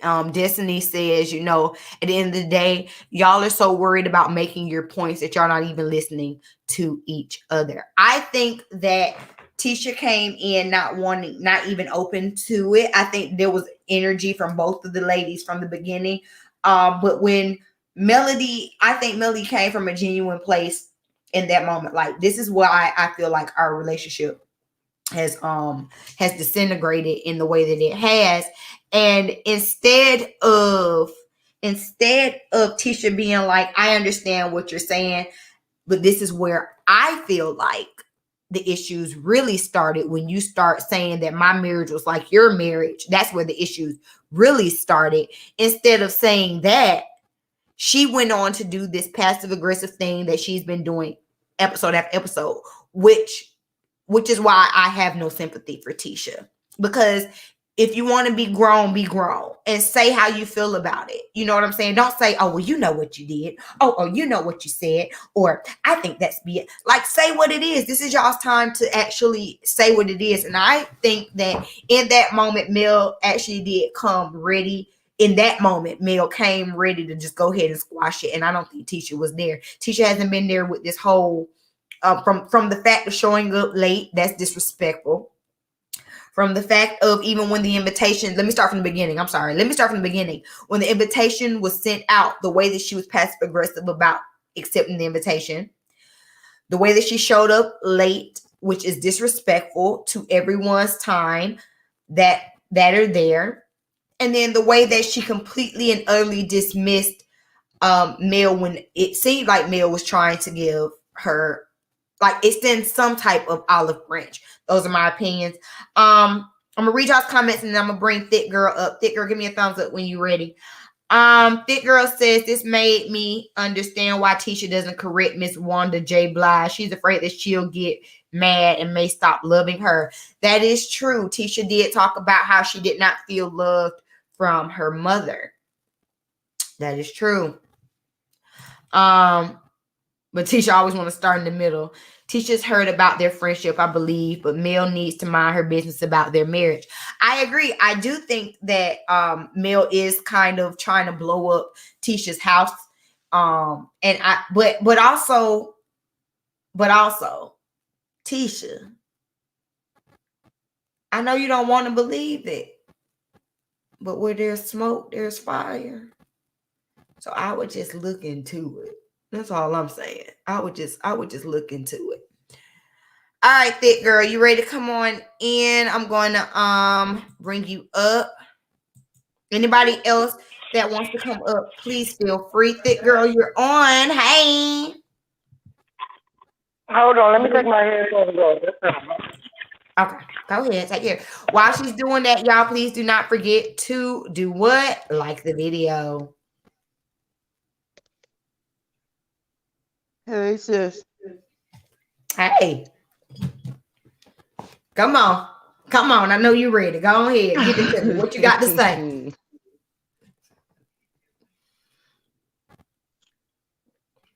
Teacher's 5 years old. Not 5. And I'm going to need her to get her life together. Not 5. She want to be Mel so bad. How do you walk in 3 hours late? She did that because she felt like that's something Mel would have done last season or season before that. Well, not last season, the beginning of this season. in last season. Then you want to stop to go put on pants. Why the hell you ain't wear pants? It's cold outside. I'm not gonna lie. When no shade, but I'm just saying when Tisha walked in, and she looked nice, but Mm-hmm. what it felt to me like what I felt when she walked in was, oh, I'm gonna come in here, I'm gonna stun on this girl. She just gonna know that I Right. am the baddest. Meanwhile, Mel sitting there in the hoodie chilling. Like She wants to be Mel so bad that it's sad. I could see that. I could see that. I ain't gonna argue with you. I understand, like I just said, I understand why she don't correct her mother. That told a whole lot right there, because Mm-hmm. nobody in hell gonna let their mama do the things that she does. And now we understand that's because she didn't think her mother loved her growing up. So now that she's giving her some love, she paying her some attention. I ain't gonna be the one to make her take that back from me. I'll let everybody else around me do it, but I'm not gonna be the one. And the question that was asked specifically from Ima was something about, not specifically because I didn't write it down specifically, but it was something about, Something your parents didn't do when you were your growing up or parents something. not doing, and your parents having like abrasive language. Yeah, So and she said her mother never hugged her or told her and she so loved her. that makes that shows us, while you talking about things that are out of your mother's character from last episode, it shows us what you think of your mom and how your mom has shown up in your life. Right, and I think she feel like her mother a better grandmother than she was a mother, so that's why she likes for her to be the one to have her kids also. Mm-hmm. Which Because ain't is no way true Miss for Toxic many, Wanda should be around kids. but which is true for many people. Even when you have um parents that were not the best parents, they seem to kind of overcompensate with their children, with their grandchildren. So it Right. kind of seems that same type of dynamic. Let me see. Mickey, I'm gonna add you in and I'm gonna read these comments real quick. Miss Bell says, I think Tisha looks up to Mel. I agree. She And it's does. not just like a look up, it's almost an envy. She looks up to her and she want to be her. Yeah. Both can exist at the same time. Mm-hmm. All right, Miss Mickey, you can jump in whenever you want. You're still on mute, so you can unmute. There you go. And then she's slow. She said it was cold outside, but then she go have dinner outside. What? Can you all What you hear got to me? say, Miss Mickey? Can you hear me? Yes, we hear you. I wanted to comment on the stuff going on with Maurice and Jalen and Kimmy. Okay, what about it? I feel like what Maurice is asking of Jalen, I don't think it's too much he's asking. What I hear him asking is, you got the perfect opportunity. We're willing to pay for everything. You debt free. You can stay here. You don't have to worry about no bills. Just get started with something. And Mm-hmm. I know, like for me, I wish I had parents that was like, we got it. You don't have to work. Yes, people like, yeah, you can work, just get you a job, pay your bills. But if my bills are paid, I don't have to spend my time at a dead end job that I know I don't want to do. I can spend my time experimenting and figuring out what I want to do. Jalen just seemed like me, he don't want to do anything. I don't think they're asking him to figure out his whole life this year, but you got to get started. You can't just sit around saying you want better, but then not doing better. You know what I mean? But I don't think that's fair because Jalen said that he knows that he wants to work in real estate. He just doesn't know to what capacity he wants to work in real estate. And during this conversation, he even said that he's working so he can pay for real estate classes. So he is trying to go towards a general idea of what he wants. But I think Maurice wants him to have it more nailed down. And I think he should have it more nailed down. And it don't have to Really? be I think he should pick something and then work at it. And then if he decides next week, hey, I don't like this anymore, or next year, I tried it, I don't like it, I want to try something else, well then pivot and try something else. But you can't just keep saying, I don't know, so I'm not doing either. Like, no, you need to do something. and figure Well, it but out. that's my thing. That's my thing. He is working. He is working. He is going to class forward. And would it not be more flaky to start? Let's say he starts in commercial real estate and he does that for 2 months, and he's like, okay, I don't want to do that no more. And then he moves to personal, or not commercial, but private real estate. And he started working in that, and he's like, okay, I don't want to do it no more. Now I want to do development. You get what I'm saying? That's more flaky than taking the time to to do these real estate classes, figure out the path, and then move forward in that way. The only reason why I disagree with that is because, like you said earlier, a lot of us took the time, right? We went to college, we spent all this money learning, we spent all this money on student loans, all this time and effort for something we later decided I don't even want to do it. And so, like, I have 6 years of higher education for something I'm not even doing. I'm doing something completely different. And I could have found that different things sooner had I not spent 6 years doing this. And Jalen already has his degree. So he has a fallback plan. Now it's time to start working on whatever his passion may be while he has the opportunity. He doesn't have to take a dead end job to make ends meet while he figure it out. He needs to get out there. He can go to school and do real estate classes for 3 years and still never be in real estate. That's true. He already has the degree. He's done the work already, you know. So now it's about, and he got people helping him, like, or people who are. Do you feel like he is kind of staying home and using that as an excuse to not really step out and do his own thing and really explore life as an adult? I do. I think he's using that as an excuse to not have to figure it out. Because again, we're not talking about 18-year-old fresh out of high school. Jalen has went to college. He has a degree. He has a fallback plan. If nothing else works, he can go be an engineer. I think that's what he went to college for. But in the meantime, while he has people who in the field that he's interested in, at least he says so, he needs to be boots to the ground. He needs to go try to look up with Marceau or Maurice. He has people who does it, but they're not going to extend their hand until they see that he's actually doing something. That he's trying to make his way towards the goal.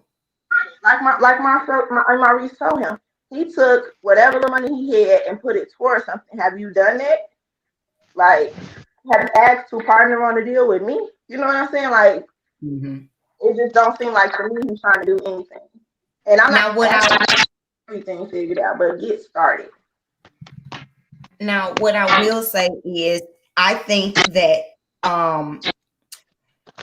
this real estate thing, that does not seem like it is what Jalen wants to do, because if it was something that Jalen wanted to do, he has all of the resources. Like you said, he has, his stepdad, his step uncle, his mom, who are all doing the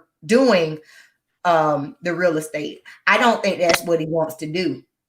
And I don't think he knows how to say that. I agree with I'm trying to figure out why you got a college degree and then you go to real estate school. Like, is that Maurice and them dream, or is that your dream? Well, I can't say anything about that because, like I said, I have a whole psychology degree and ain't worked in psychology a day in my life.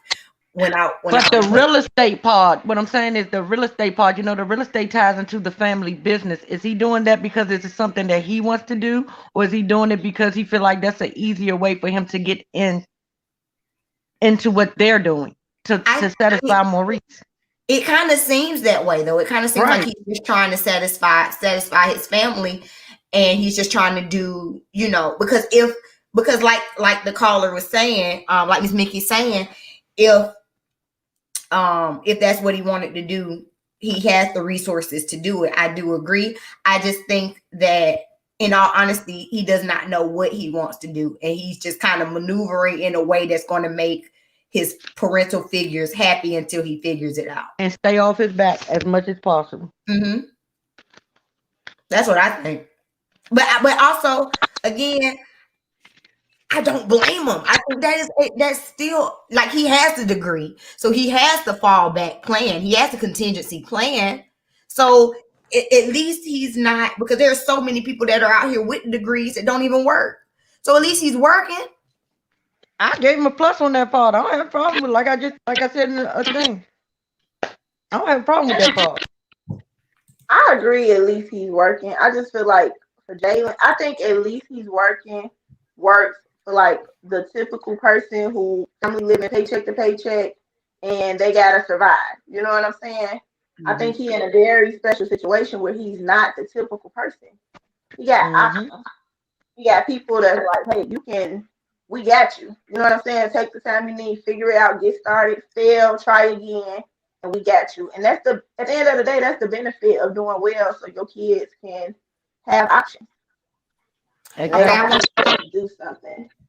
I want y'all to respond to this. I'm gonna give it to y'all. So Miss Bell says, I think Jalen has been coddled to his detriment, and that's what we're seeing in his lack of motivation.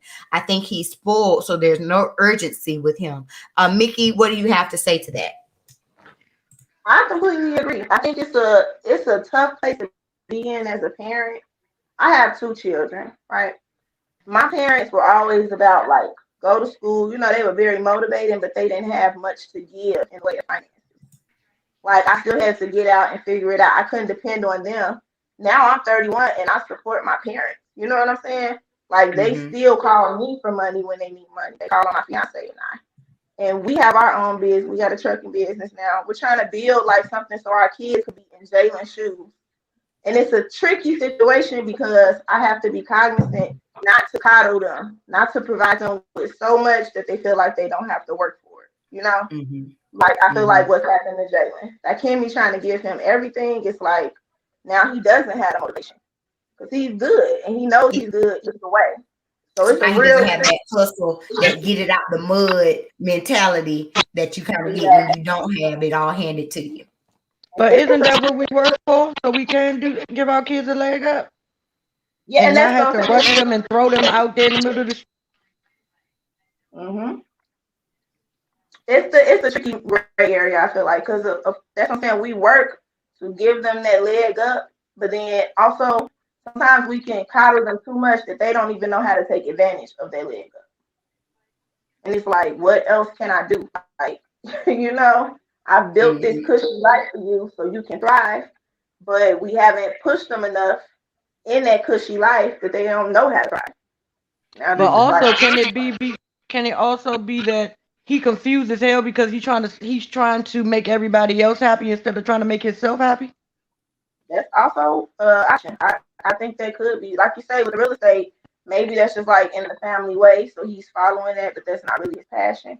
But I just wish he would say that. I just wish he'd be like, you know what, I don't want to do real estate. I don't know what I want to do, but I know it's not Well, that. but and I'm gonna push back against that a little bit because two If episodes he ago do he that, said that. He yep, said, he sure did I in the don't know, kitchen. I don't know what I want to do. In the kitchen, I don't know where I want to go. But that was not an acceptable answer for Maurice. yeah.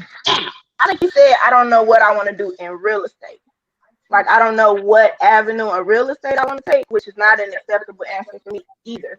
Because if you know you want to do something in real estate, you don't have to be sure, but get started. Like, figure it out. Try some different options. You know what I'm saying? So I could Mhm. accept, I don't know what I want to do with my life.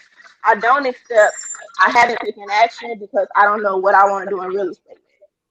Mm. I thought I he don't. said he didn't know he didn't want to do it. Period. I didn't know No, he he said. did say, he said in real estate, he said, I said I'm saying I didn't hear that part. I didn't know that part. I thought he just said mhm. he didn't want to do that. No, he did say in real estate. So I get what you're saying, Mickey. I can understand exactly what you're saying. But I think for me personally, the reason why I do give him grace is because He's only 20. he's not just out here not doing anything. You know, he's No. he's not just out here making babies, sitting at the house, eating Cheetos in his drawers, playing PlayStation Like 5. Marie's son on Bail Collective got 3 babies and some you want to go to college and I got to take care of their asses and the baby mamas.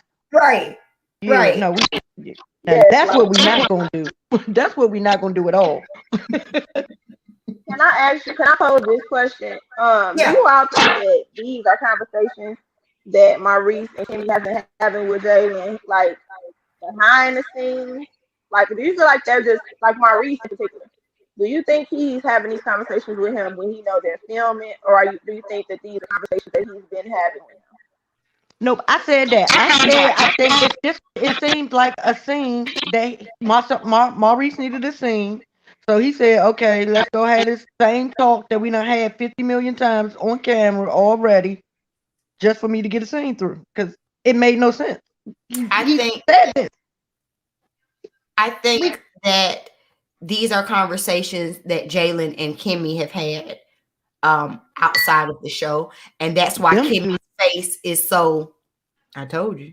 Right. What I And say? no, and she also saying, because I told you this already, not only have we had these conversations, I've told you about us having these conversations. I've told you where he is, and you still trying to edge him to do something that you want him to do, just like he wanted Kimmy to stop being a nurse. You didn't get nothing out of that. You ain't learned your lesson yet. Nobody wants to do what you want them to do. I was gonna say that is true. Maurice does have a tendency of pushing people to do what he wants them to do. Miss Bell says, "How do you not know what you want to do at his age? Come on, Miss Bell, I'm gonna push against you.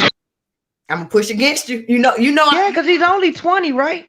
He's like what 21, 22. If you're just graduating college, I'm gonna assume that you are 21, 22.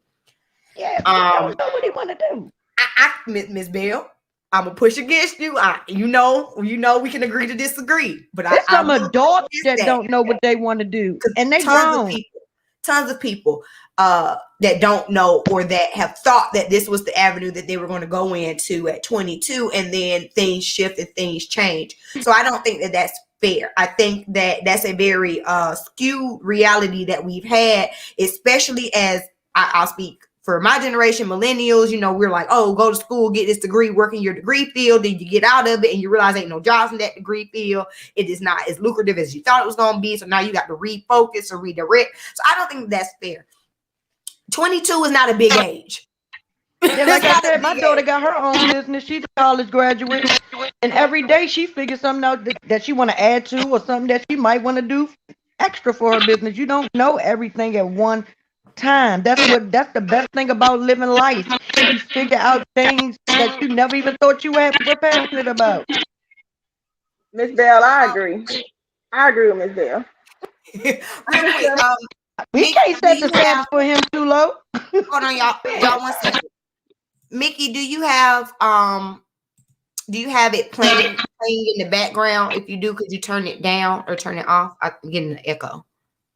Okay, Miss Mickey's gonna come back. Miss Bell says we're setting the standards too low for Jalen. He needs to know we got to stop babying our boys, set the standards high. And so me and my husband had that conversation, that same conversation a few weeks ago. It got contentious betwixt me and my husband, because he said, and this is his thought, he said, as a man, you have to know. You don't have the luxury of not knowing. What do y'all think? But when are you a man? My husband said, as a man, you don't have the luxury of not knowing what you're going to do for money or what career field you're going to be in, because you have to provide. You have to as a man. But when you're 22 and 23 and you don't have any kids, who are you providing for besides you? When you have your, when you already know that you're not going to be let flat on your face, I understand that with people that don't have nobody behind them. That's the reason that we give our kids these things, so they can have time to figure out what it is they want to do. Miss Mickey, what do you have to say? That was good back in the day when we was all in the mud. That's not today's generation. And honestly, that's how I see it. When I say me and him had a whole conversation, we had a whole back and forth, because I'm just like, if you don't, I agree with you, thick girl. If you don't have children, this is your time. You don't have those responsibilities. This is your time to kind of figure it out. You know, the standard was, and live. The standard is, hey, go to school. He did that. The standard is get you a degree. He did that. He got that. Get a job. He got that too. He's done what what society, what his mom, what his stepdad, what his dad has told him to do. He's done all of that. So what's the problem with taking a year or two to figure out, this is what I need, this is what I want, this is how I want to move forward. Meanwhile, you have the white kids, like the little white boy that created GoPro. Y'all know GoPro, the camera. Mm-hmm. This little white boy, he don't want to go to school. Instead of doing that, he decides he wants to take 2 years off to travel Europe. During this time, he comes up with the idea to create the GoPro, now a multi-billion-dollar industry, or whatever, camera. Conglomerate. Right. But he had time to figure that out. That's the thing. He had time. That is the grace that other people allow their children, because they have built the cushion for them. Now, even though we are now starting to build the cushion for our children, we still want them to have that same mentality, like now go get a job, now go make it happen, when this is their time to be able to be the innovators, be the shaker ups in the industry, because they have that. He is not burdened with children. He's not burdened with student loan debt. He's not burdened with bills. So this is his time, in my opinion, to really figure out, hey, what do I want to do? What is it that I want to do, instead of being stuck in a dead end job for 40 years? Yeah, and if he's not going to do it now, when should he do it? Like, when should he take time for himself? If he's not going to do it now with no responsibilities, when will else he have the time after he start having children? That's why people leave and don't want to be in places doing it, because they never had that time to just be them and solely fend for them. Miss Mickey, what you want to say? The same thing. No, so I think we all are saying the same thing. I think your point is exactly Maurice's point and exactly my point, which is you don't have children. You don't have to be working a job right now that you know you don't want to do. Mm-hmm. Like, there's no benefit to me in Jalen just going to get a job to say he has one. He has the luxury of doing whatever he wants to do right now. And I agree with Ms. Dale. I don't accept from my children now who are 10 and 5 that I don't know. I don't want you to figure out your whole life, but I want you to have something in your mind. If my son now, he says he wants to, he grows up, I'll take that over I don't know. Mm-hmm. I don't know is not an answer to me. Jalen is too old to not know. Pick something, try it. If it doesn't work, try it again. If it doesn't work, try it again. But saying I don't know is not an option. If he say I want to start a fashion label, I'll take that. If I don't know is not an option. And I'm not saying go get a job. I'm saying figure out whatever your passion is, because you have the luxury to follow your passion and then follow it. And it doesn't have to be real that's estate. what he wants. You should know. But I think that's what he wants. What he's doing right now is what he wants. I actually think that. And he just don't want to say that. I agree. It seems like I'm sorry, what you say? No, I was saying if that's the case, then Jalen should. I don't think at any point in my life. No, I'm talking about the job that he's working. The job that he's working. I'm saying I think that's what he wants to do. Is just work that job. I really do. Yeah. Do we know what he does? Do we know what he does? As far as we've been told, it's just some random 9-to-5 job. So I'm just going to assume that he's like working at Walmart or at a restaurant. Right. Just some random, nothing crazy. And I understand what you're saying, Miss Mickey, because I was that way, or I was raised that way. Excuse me. I was raised to always know, what do you want to do? I've had a plan, a 5-year contingency plan since I was 10. I was a 10-year-old, you got your life planned out by 5 years until you're 25. You know what I'm saying? So I get that you wanting to know, you wanting to have an area, but Jalen has it technically. He's doing something. Because he says, right. I know I want to do real estate. I just don't know in what capacity. And I think that's still at that point, that's a valid answer, especially because real estate is so broad. However, personally, just outside looking in, I think he's saying that he wants to do real estate because that seems to be the what the easiest thing for him family to does. say. Right. I'm gonna have a leg up. That's Period. really what it seems like to I me. don't think Hmm. I agree. I don't think Jalen wants to do real estate. I don't think that Jalen wants to do real estate. I agree. I just feel like Jalen parents are on TV right now. Jalen parents are well to do. Jalen can have access to influencers and different people because people see him on TV.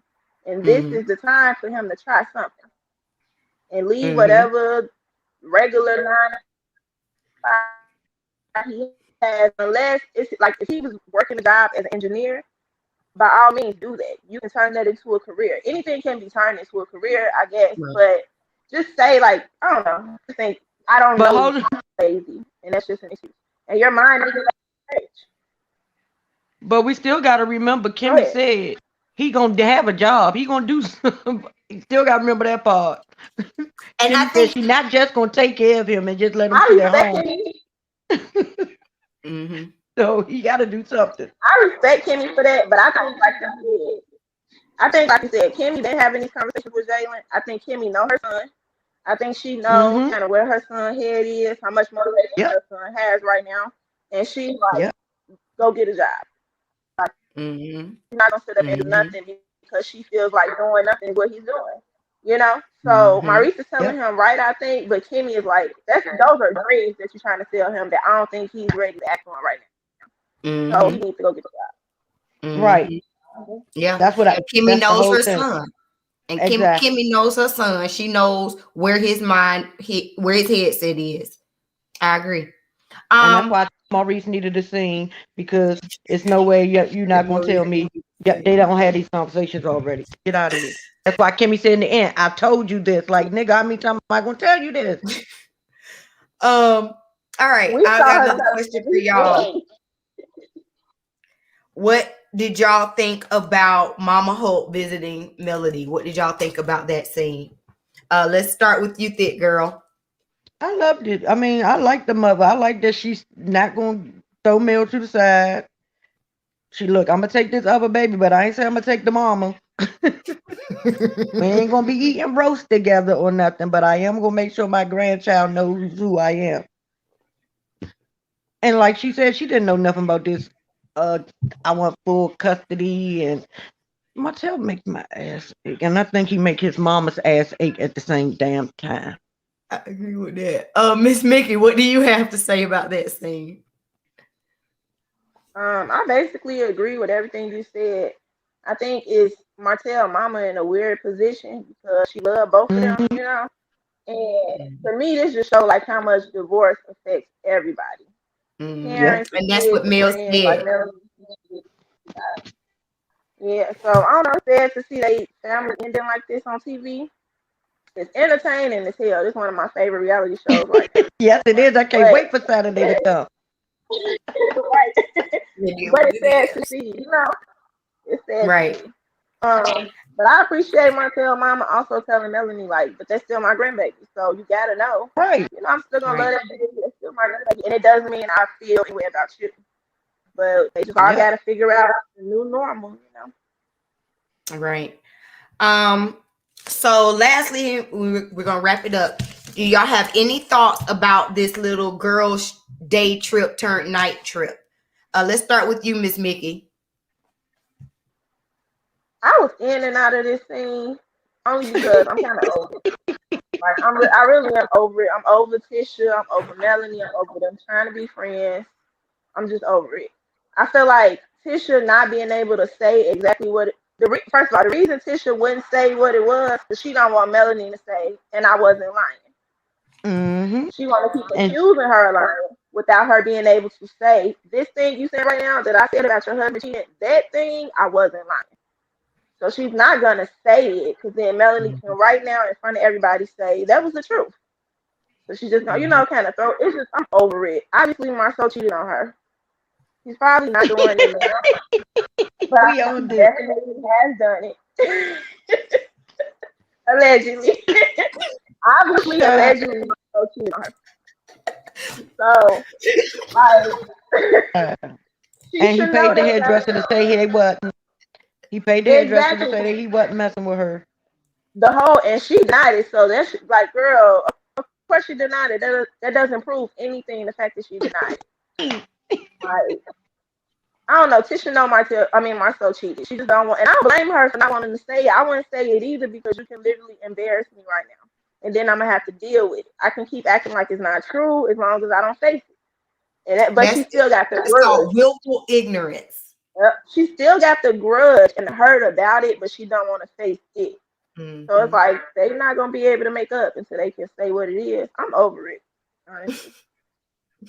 Big girl, This your scene thoughts for on the me, scene? I put a tweet on Twitter. It was a picture of Tisha just sitting there rolling her eyes. This was literally like an adult trying to have a conversation with a child. Why Why did do you you say come? that? Because it's Tisha, and Tisha's a child. Tisha is 5 years old. I agree. Hmm. Marceau is married to a child. He had a child bride. This is you. You want to be male friend so bad, but you don't want the people that's looking to know that you want to be Mel's friend. So you keep on throwing up all these walls and all these excuses into play, but you really want to go over there and hug her and say, "Oh my God, I'm so happy that you're ready to be my friend again." That's what all it is. Point blank, period. And if I was Kimmy and Destiny, I'm tired. I'm ready to go home too. Fuck y'all. Y'all don't get together. Oh well. I can't wait till next week for that conversation Marceau gonna have with her. And I was gonna say, I think that in that scene, I agree with y'all. I'm tired. I'm over it. Y'all just ain't gonna be friends. It's all well, great, and good. Just don't be friends. Excuse me. But in that scene, honestly, I think that for people to move forward, y'all both have to be willing to. And Tisha was not willing to from the beginning. Right.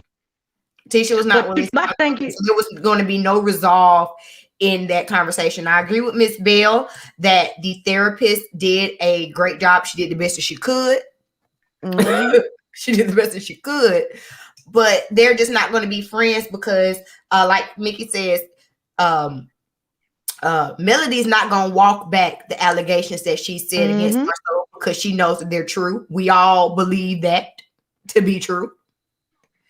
And that's what Tisha wants. Tisha wants, I'm not in your marriage. My marriage isn't like your marriage. She want her marriage to be perfect, and Mel is the thing that's not allowing her marriage to be perfect. And I also believe that if like next week, what Marceau gonna say, she gonna go talk to him. She want Marceau to say that it's okay for her to be friends with Mel also. Really? Because you see how Marcel said, "Oh, you gonna try again with her?" But then when next week when he talking to her like this, you should do this. This is what you should do.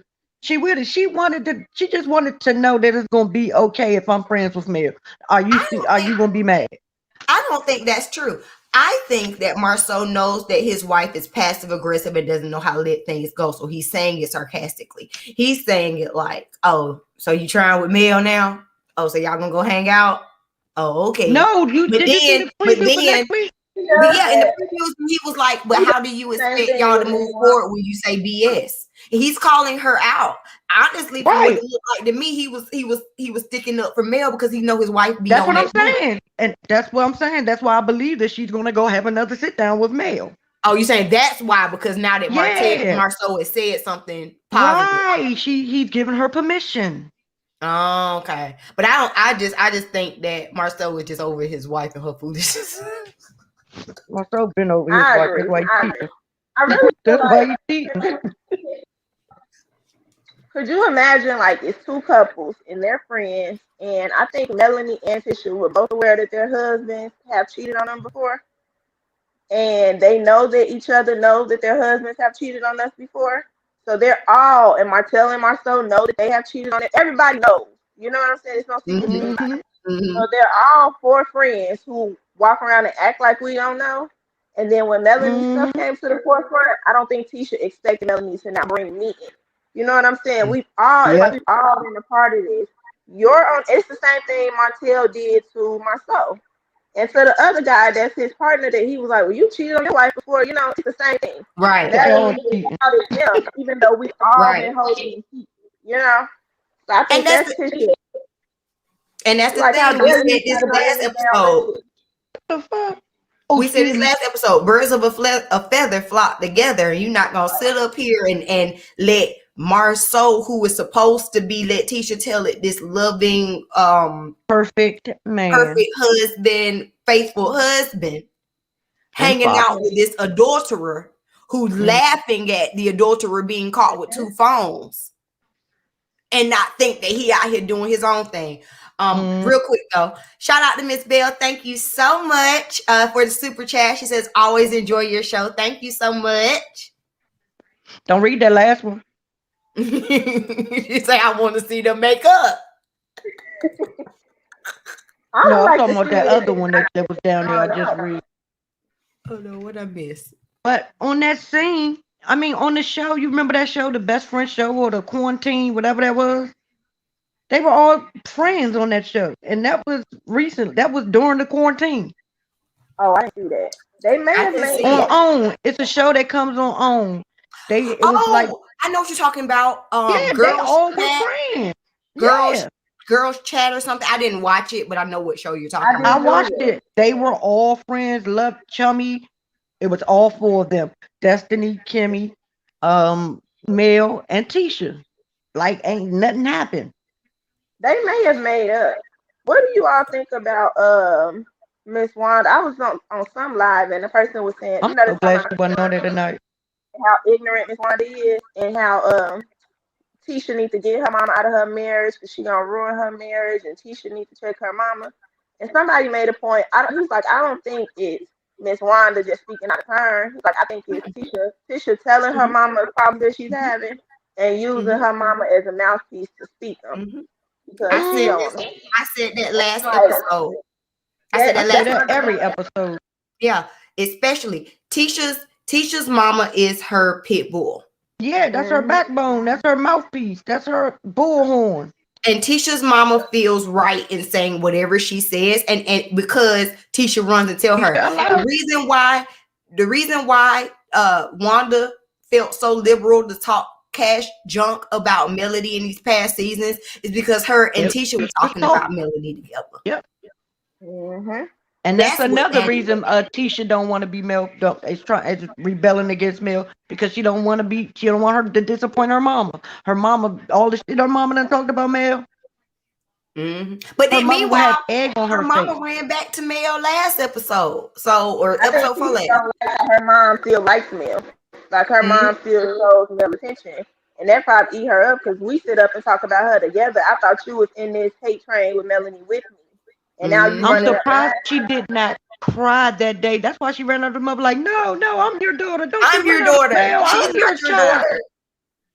Like, Right. girl, sit your 5-year-old ass down in the corner. April Bobo says girls trip. Okay, Mel and Tisha have been very shaded towards each other. Mel didn't start off telling the real reason that caused their fallout. Both of them need to own their crap. I agree. I think both of them do need to own it. Shout out to Tasha Society for the super chat. She says, I agree with Miss Bell. Thank y'all so much for the love, y'all. I appreciate it. But Mel yeah, did I tell the think real reason they fell apart. They showed it.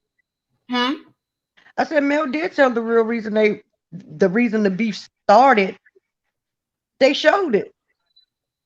They showed the clip of it as we were talking.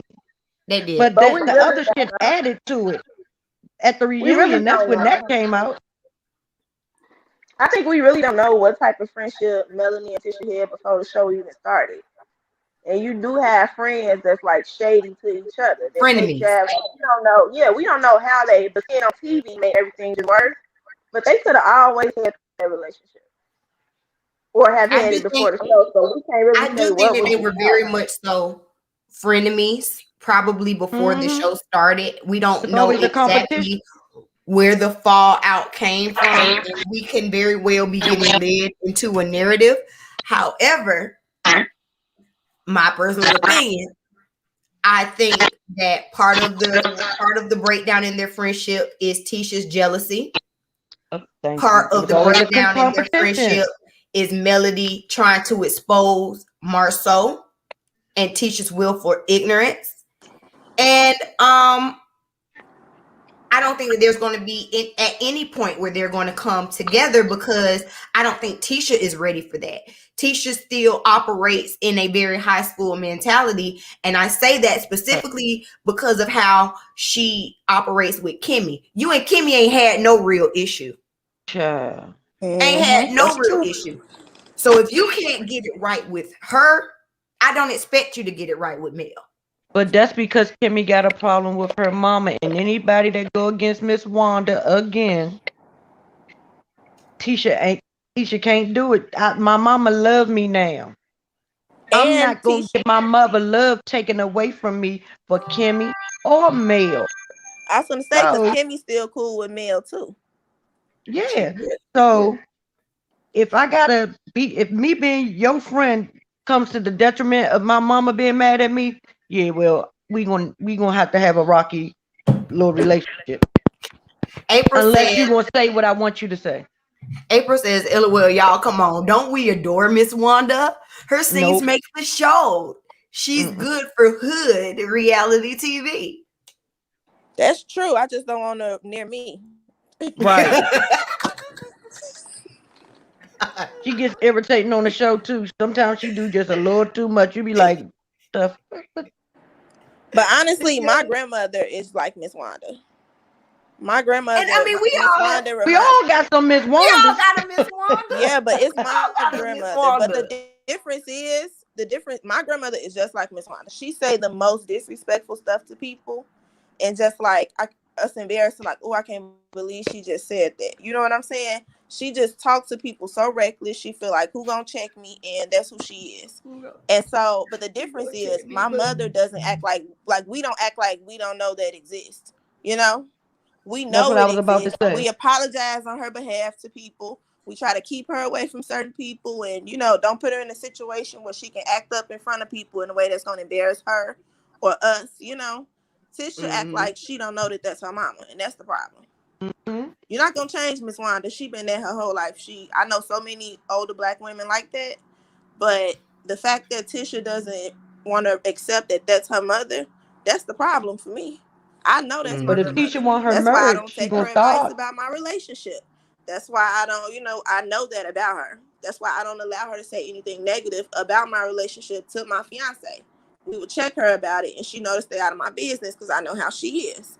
I don't act But like Tisha she would doesn't never do that. exist. But Tisha But not Tisha gonna would ever never do do that. that because Tisha agrees with her mama. Because she's telling her to say it. That's the difference. We That's don't the agree with difference. the stuff she does. Yeah, cause she know her husband cheating on her. That's why she let her mama talk to him the way she do. Yeah, she know. Um, Allegedly. the comments. She says, Miss Bell says, her and Marceau are hilarious together. I don't think Tisha is ignorant. I think Mel needs to put out her business. I'm going to say this real quick too. I do think that Mel is dead wrong for trying to bring in Tisha's marriage. Yes. During their confrontation. Although I do believe that there is some hanky-panky going on. No, hold on. Mel did not bring her place. merge. Mel did not bring her merge into that. Tisha did that. Tisha said, you lying about da-da-da. And that's when Mel said, tell me what I lied about. You can't sit there and say I'm a liar if I know I'm not lying. But No. Mel did not bring that into that. But that Mel did bring up Marceau's fidelity from Mel brought up I'm talking Marceau's about tonight. fidelity. No, I'm talking about tonight in this episode. No, I'm talking about in general. Oh yeah, we all know she was wrong. I'm not gonna be Martell was with you as my girlfriend and Yes. you accusing my husband of cheating on me. So I understand Tisha's apprehension to hooking back up with Mel, because why you bringing my marriage into it, even though we all and believe that Mel ain't lying. But we're supposed to be, her and Martell was wrong. Don't be friends. Yeah, they was wrong for that. I thought you were talking about tonight. I thought you were saying tonight. No, not about in general. But I don't like that Melanie brings that up as a weapon. Like when she mad at Tisha, or if they get into it in an argument, it's like, I know this about you and I'm weaponizing this against you, Yeah, That Mel she is dead wrong. wrong for that. Mel She is dead wrong wrong for for that. that. And I do agree, as I'm flushing my thoughts out with y'all and I'm talking about it, I do agree that on Tisha's behalf, I do agree that that would aggravate me for you not to just admit that our part of our issue is you sitting up here telling me that my husband cheated on me. And now you But trying to that's make not me what she say said. it. She said that you lying about my man cheating on me. But She I didn't was just say I'm gonna mad say, because you said it. She keeps saying I'm mad because you're lying. You can't tell me but I'm I was just lying gonna when say I know I'm that's telling the truth. semantics. That's semantics. That's Mel playing on the semantics of it. Because Exactly. in Tisha's mind, you're lying about my husband. In Mel's I was, mind, I know that it's true, so I'm just telling you what it is. But you In shouldn't have Tisha's said it mind, either way. You shouldn't right, have you get said what it I'm whether saying? it's So true or not. I Right. do believe what Tisha is saying, but I also understand why Mel, I mean, why I understand I do believe what Mel is saying, but I understand Tisha's why Tisha's upset, and Mel is playing on that. Like, well, I'm not going to apologize for what's true.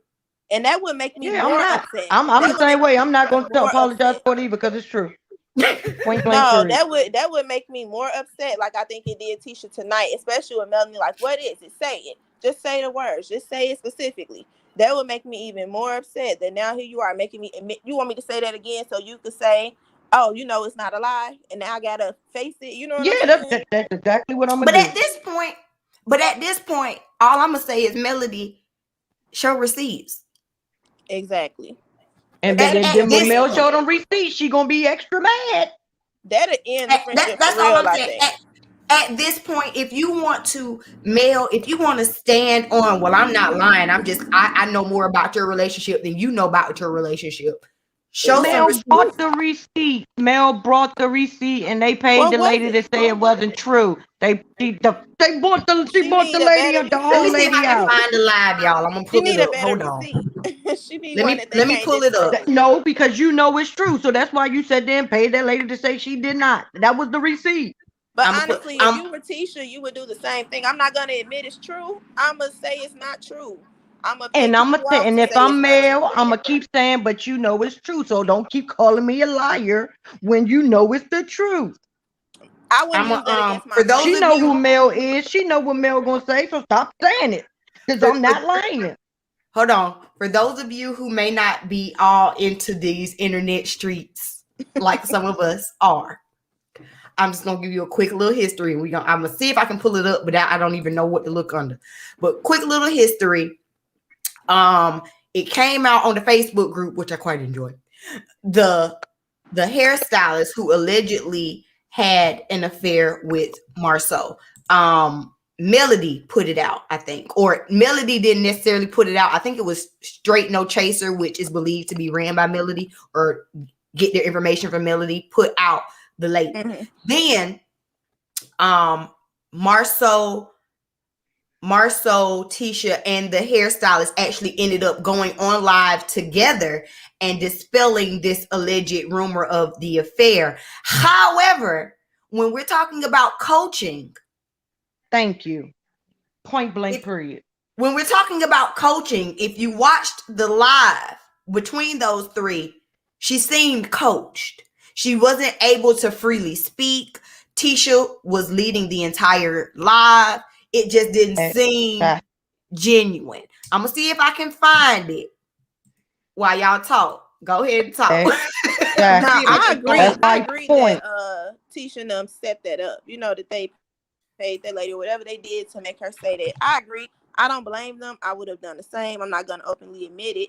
I just feel like we wouldn't be in this position at all if Melanie never tried to use it as a weapon against me. And she's supposed to be my friend. So to me, that's where it started. It started when Melanie used that again. That's But where it also, started. but wait. We all agree that. Did Tisha laugh at Martell? Tisha laughed at Martell in Melanie's situation before Melanie used that against her, though, right? She Right. did. She did. It was Maybe it started dragging it there in the street. then. Right. Thank you. That's It all I'm started there. saying. How can she have a mother like Miss Wanda and not understand the rules to this? Yes, Yeah, that's you where it did started. this. So Her and her therefore, husband lay laughing in it. about it. Yeah, lay in it. And don't tell me I'm lying when you know I'm not lying. You're not going to make me out to be a liar on national TV and think I'm going to go with that. No, not doing it. Right. Right. I'm sorry, y'all. I'm trying to play. Let me read these comments real quick. April Bobo says, "Girl, Tisha trying to keep her job. Miss Wanda keeps her relevant. She's not going to check her." Right. Mel needs to own that. Tisha said Mel sent the text or something about the woman she claimed he was cheating with, and Tisha said the girl denied it. She needs a better receipt. Hold on, I'm sorry. I'm gonna pause this. Oh, this is from Straight No Chaser. So I'm going to show y'all really quickly this video from Straight No Chaser. Now, I don't know who runs this page. The streets say it's Melody and her folks. I don't know who runs it. So let me pull this up on a screen real quick. Share screen, Chrome tab. Which one is it? This one. Thank you, Mia Margaret. Oh shoot. I'm audio. Hold on. Mia Margaret says Tisha is wrong for poking the bear. Mel is not in the place to be played with, and Tisha trying to prove she has backbone is going to backfire and cause all her business to be aired in these streets. Period. That's true. Tisha might want to back down from Melanie. Because if Melanie come with some better receipts, then it's just out there. She need to let that mess die down and go on play nice. Let it go. All right, let me pull this up for y'all really quick. And that's on that. That's all. But the same people can say all the time that Martha cheated on the girl, but ain't no nothing came out. Ain't nobody said nothing. I don't think they said it was Alonda, and Alonda said that wasn't true. Do you know that she got on live with them, and that's a bold bitch? Dana, do you know that that's really true? He was fucking her, and for years though, and I put that on everything. For real? For years, Dana, and that bitch is bold. That bitch is bold. Hold on. Marcel was really fucking Alonda. Yes. Are you sure? Because that girl, I don't believe that. That was a lie. Dana, me and Martell fell out, like couldn't believe it. Like, Dana, if I'm lying, I'm flying, and my big ass ain't flying nowhere at this point. That I promise you. Wow. I couldn't believe it. And I would call Tisha out on that shit. Bitch, you on live looking stupid. At least my ass never was trying to be friendly. The fuck? If I'm lying, I'm flying.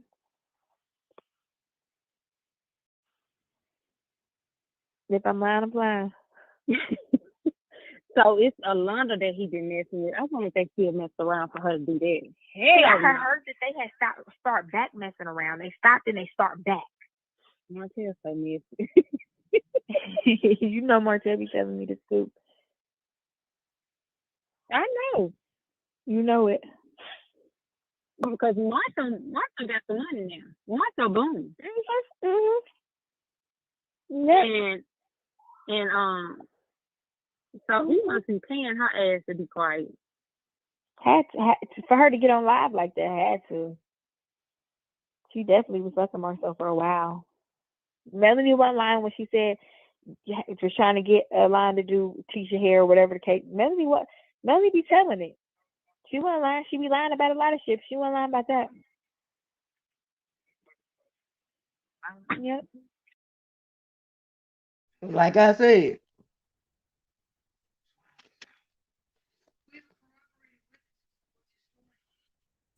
All right, I'm gonna play a little bit more of it, but I got to go take a quick little potty break. Thick girl, sound off. Like I said, Mill wasn't lying. Mill brought the receipt. They took the receipt and tried to alter the receipt, but when they took it back to the store, they realized that that damn receipt was altered. Miss Nikki? Ooh, I don't know. I didn't hear that. I haven't heard that recording before. I mean, I agree with what you're saying. I see both parts. I see why both ladies feel like they have merit to be upset about this thing. I think as long as Melanie is willing to move on, Tisha should just do the same and let it go. Thank you. Because it's not going to end well for her. At the end of the day, because the fact is, Marcel was cheating. So at some point, that can be proven. It's not going to end well. She just needs to go on and let this one go. Mm-hmm. Before Melanie choose your battles wisely. Can't deny.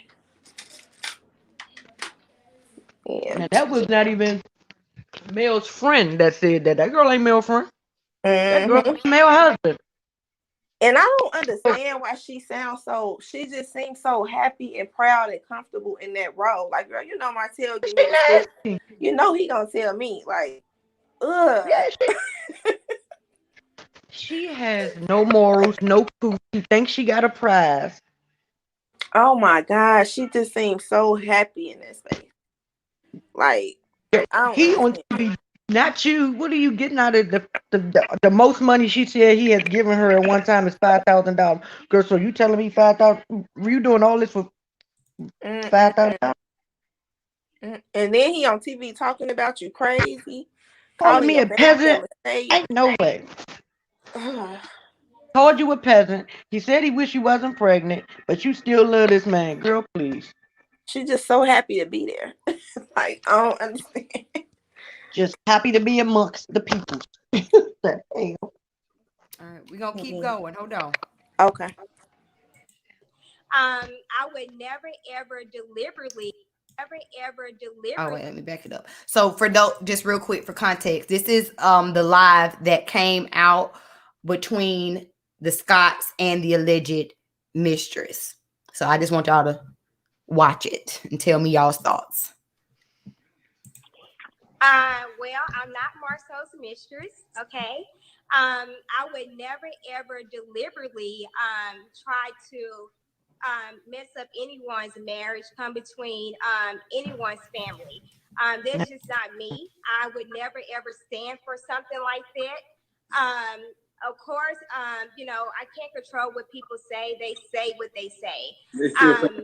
Yeah, they just Yes, I am a hardworking woman, okay? I'm very independent, okay? He's never ever purchased me a Mercedes, okay? I don't know Marcel like that. I know of Marcel, but I don't know Marcel. So how could he purchase me or buy me whatever a Mercedes? Mm-hmm. You know, I am I'm not 22, 23 years old. I am, you know, mid-30s. So my Dumb. All right. So that was the come out, the That makes it response. Let work. me see some of these comments real quick. Mel is jealous that Tisha still has a husband. I would rather not have a husband than a husband that Thank cheats you. on Than me. a piece of a husband. We don't know. I'm not saying, I'm not speaking for anyone in particular. I'm just saying. We don't know for a fact what Marceau was doing. We don't. But birds of a feather. Is Mel jealous or a woman scorned? Neither. Both. I think it's safe that she could be both. Okay, why do you say Who she both? jealous of? It's things that she could still be jealous of. She's still losing her husband. He was a dog, but he was hers. He was her husband, the only husband that she's If she known. wanted to keep him, she would have stayed. But she could not want to keep him because of all the shame and embarrassment. But maybe, because think about this, Melanie didn't just find out Martell cheated on her. Melanie has known Martell has been cheating on her, and she was willing to stay in that marriage.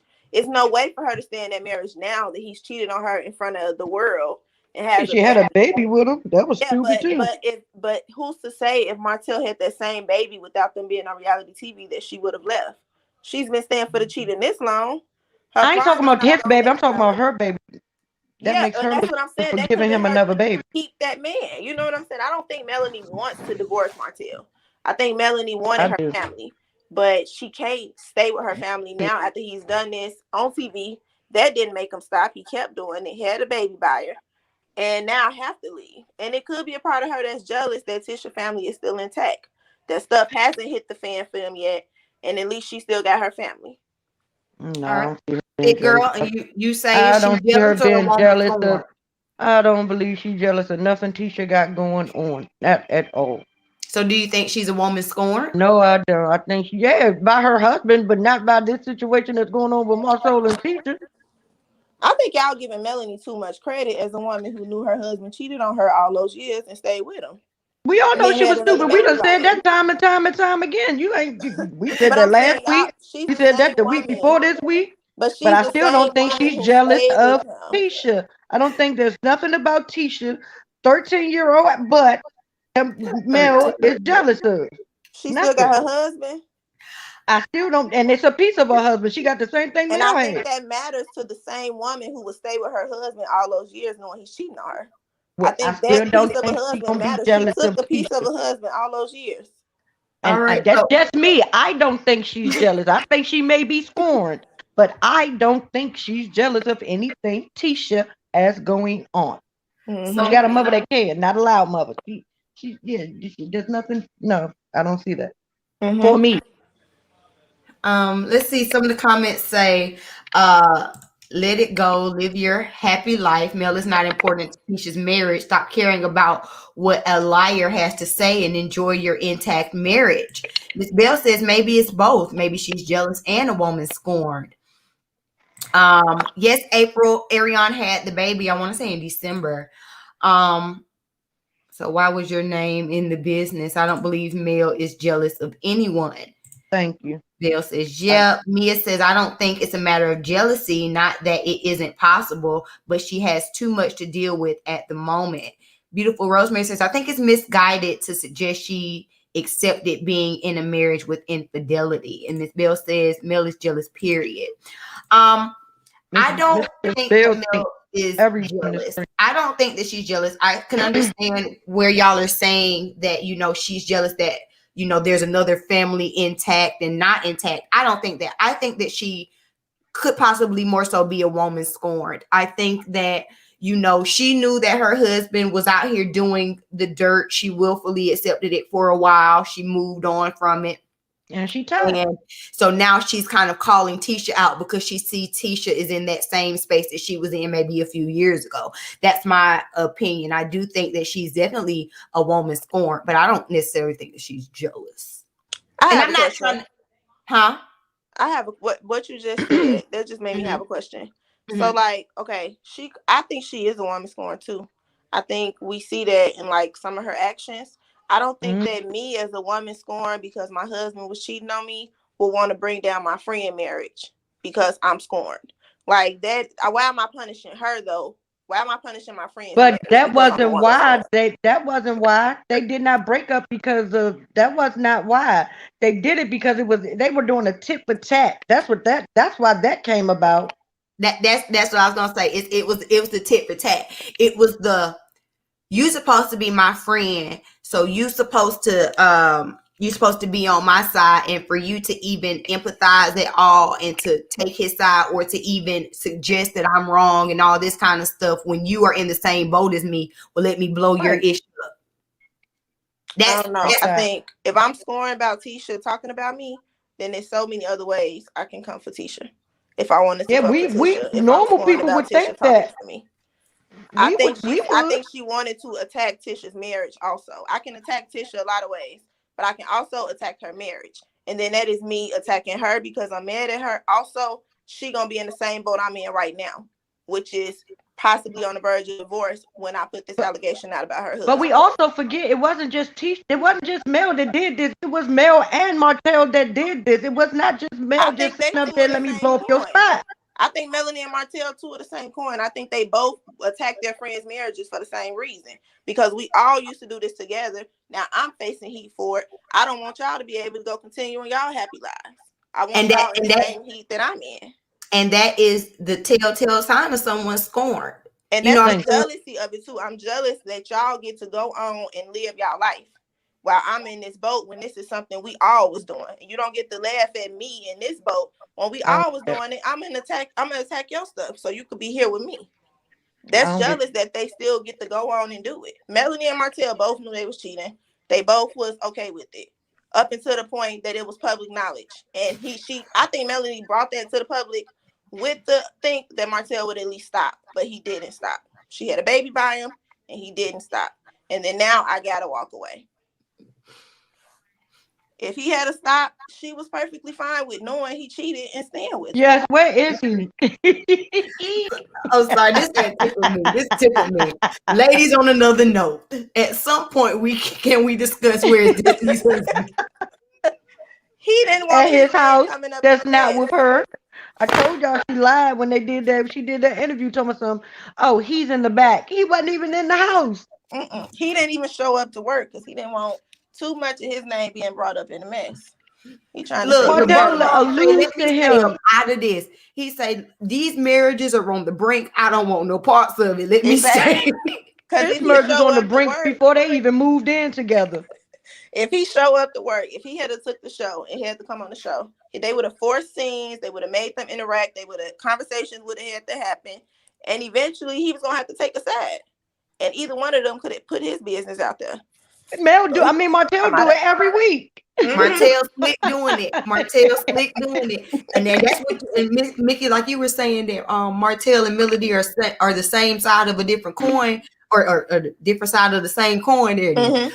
Because just like Mel was blowing up Tisha's marriage, slick, Martell is trying to blow up Destiny's. Exactly. Slick. Exactly. And we see it. But Melanie's smarter than Martell. The whole time. Right. That's the Melanie's thing. smarter. She's more And poised. Martell thinks he's smarter. That's the sad part. Yeah, Melanie's smarter. Melanie is able to do, I feel like, some of the same stuff Martell gets crucified for without facing that crucifixion. She don't do stuff as blatantly. Like even that conversation with Melanie and the kids. I gave Melanie a little pushback on that. And I get when Martell did what he did on his live, it was a whole different vibe about it. It was him telling them what to say. You could tell they were coached. It was with an attempt to degrade her. He couldn't have that. But he's not able to have that ever. But Melanie, her having that conversation on the TV with the kids, with that therapist, I think Melanie has talked to her kids before that conversation. I think Melanie already knew how her kids felt without having to pre-coach them. She knew what their answers were going to be. I'm pretty sure Melanie talked to her children. But is there TV anything and had that conversation is not like, because she could have had that conversation off camera with a third party to get the same results, but not on camera. She knew what their results was going to be, and she knew she was going to be able to sit back and not say nothing. And they're going to speak their truth about their daddy, but also it's going to damage their daddy in the process. And my hands are clean. But is that wrong? That's how it's supposed to be. But I was gonna say, but is I that think it's wrong because I don't think Because- either of them should be talking about each other with the kids on TV. I understand it, and my husband said that last week. He was like, he didn't feel comfortable with the kids being questioned on TV. I understand that, but I think that there's a difference between questioning, talking to my kids and understanding their feelings, and just allowing that to be showcased, than coaching them.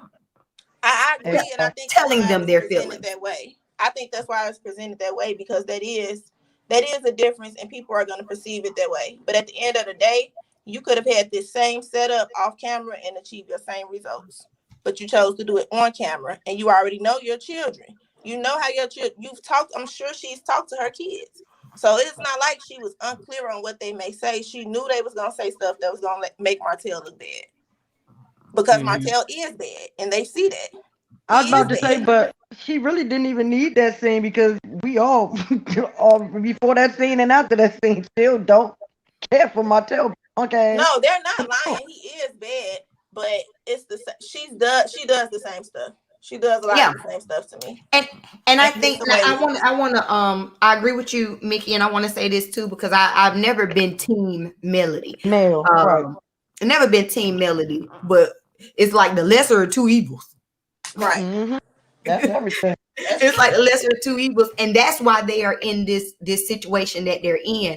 Bundy said this, if y'all watch Bundy Blue, but I believe it was Bundy who said this, but basically them being the petty, conniving, backhanded ways that they've been towards other people is what made them like each other.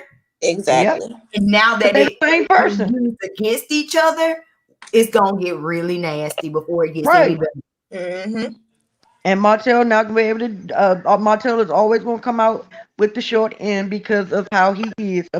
He don't know how to be smooth with nothing that he does. True. He always has to take it overboard. And at the end of the day, he's the one wrong. Like, right. When it comes down to it, everything that anybody can say about him is true. Right. And he got a lie to say stuff about her. They both playing the same smear campaign. She can do it more gracefully because she don't have to make up stuff. Right. It's more messy, but they both get the same heat for playing this smear campaign. Right. They both doing the same thing. I agree. All right, y'all. I'm finna go ahead and close this. I told y'all I wasn't gonna be up here till 12:30. Meanwhile, it's damn near 1:15, and I'm still here. We love you too. All right, y'all have anything that y'all want to say before you close it out? Let's start with you, thick girl. You know this is Love and Merge Huntsville. It's never gonna be what you think it's gonna be. Your time ain't gonna be the time you thought it was gonna be either. Just give them a little extra loving tonight. Just a little extra. Okay. Well, y'all give Y'all me be safe. special loving tonight, and y'all share this video out. How about that, Mickey? You Always. got something you want to say? No, I enjoyed y'all tonight. I know my fiance glad I'm talking to somebody else about it. He's tired of hearing that.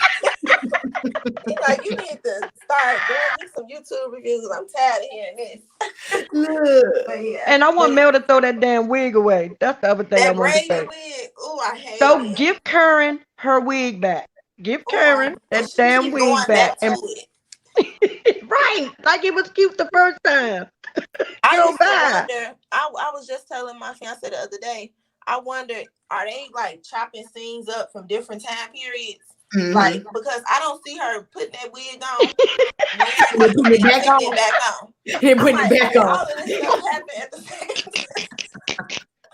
Right, because her hair was so cute in the kitchen talking to her mother-in-law. Yeah. Then you go and I'm like, why did she put that on? Her hair was fine. What the hell? Well, while we're talking about wigs, y'all don't be caught with a wig like Melody. Y'all get y'all a Besto Style and Signature unit, honey, because we don't be out here looking like that. As a matter of fact, let me show you one that you should go look into right now.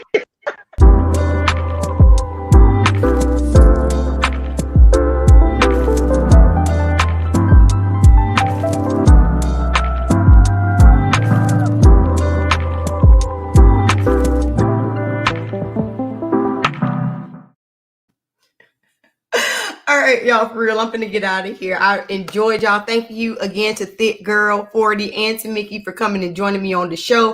I'm gonna read the last few comments and then we're gonna get out of here. April Bobo says that braided wig hurts my feelings. Stop it. Well, I done already told y'all what to do. Okay, don't have your feelings hurt. Shop with me. Link is in the bio. Melody is going to do all her dirt with perfectly manicured nails. She's a never let them see you sweat type. Believe it. She's cutting him deep and hiding it low. I agree. Miss Bell says, good night, all. Enjoyed you all. Thank you, Miss Bell, for joining me. Thank you for everyone who joined me, who sent super chats. Thank you again. We do this each and every Saturday after this show because it'd be so good. We have so many good conversations. Y'all feel free to share this video out and let's talk about it. Like Miss Mickey say, let's talk to each other, because I know my husband is tired of hearing about Martell and Melody and all of them. So y'all, we can sit up here, talk down in the comments. If you're watching this on the playback, we can always agree to disagree. It's a very respectful place here where we can all discuss. I appreciate y'all so much, and I will see y'all in the next video. Peace.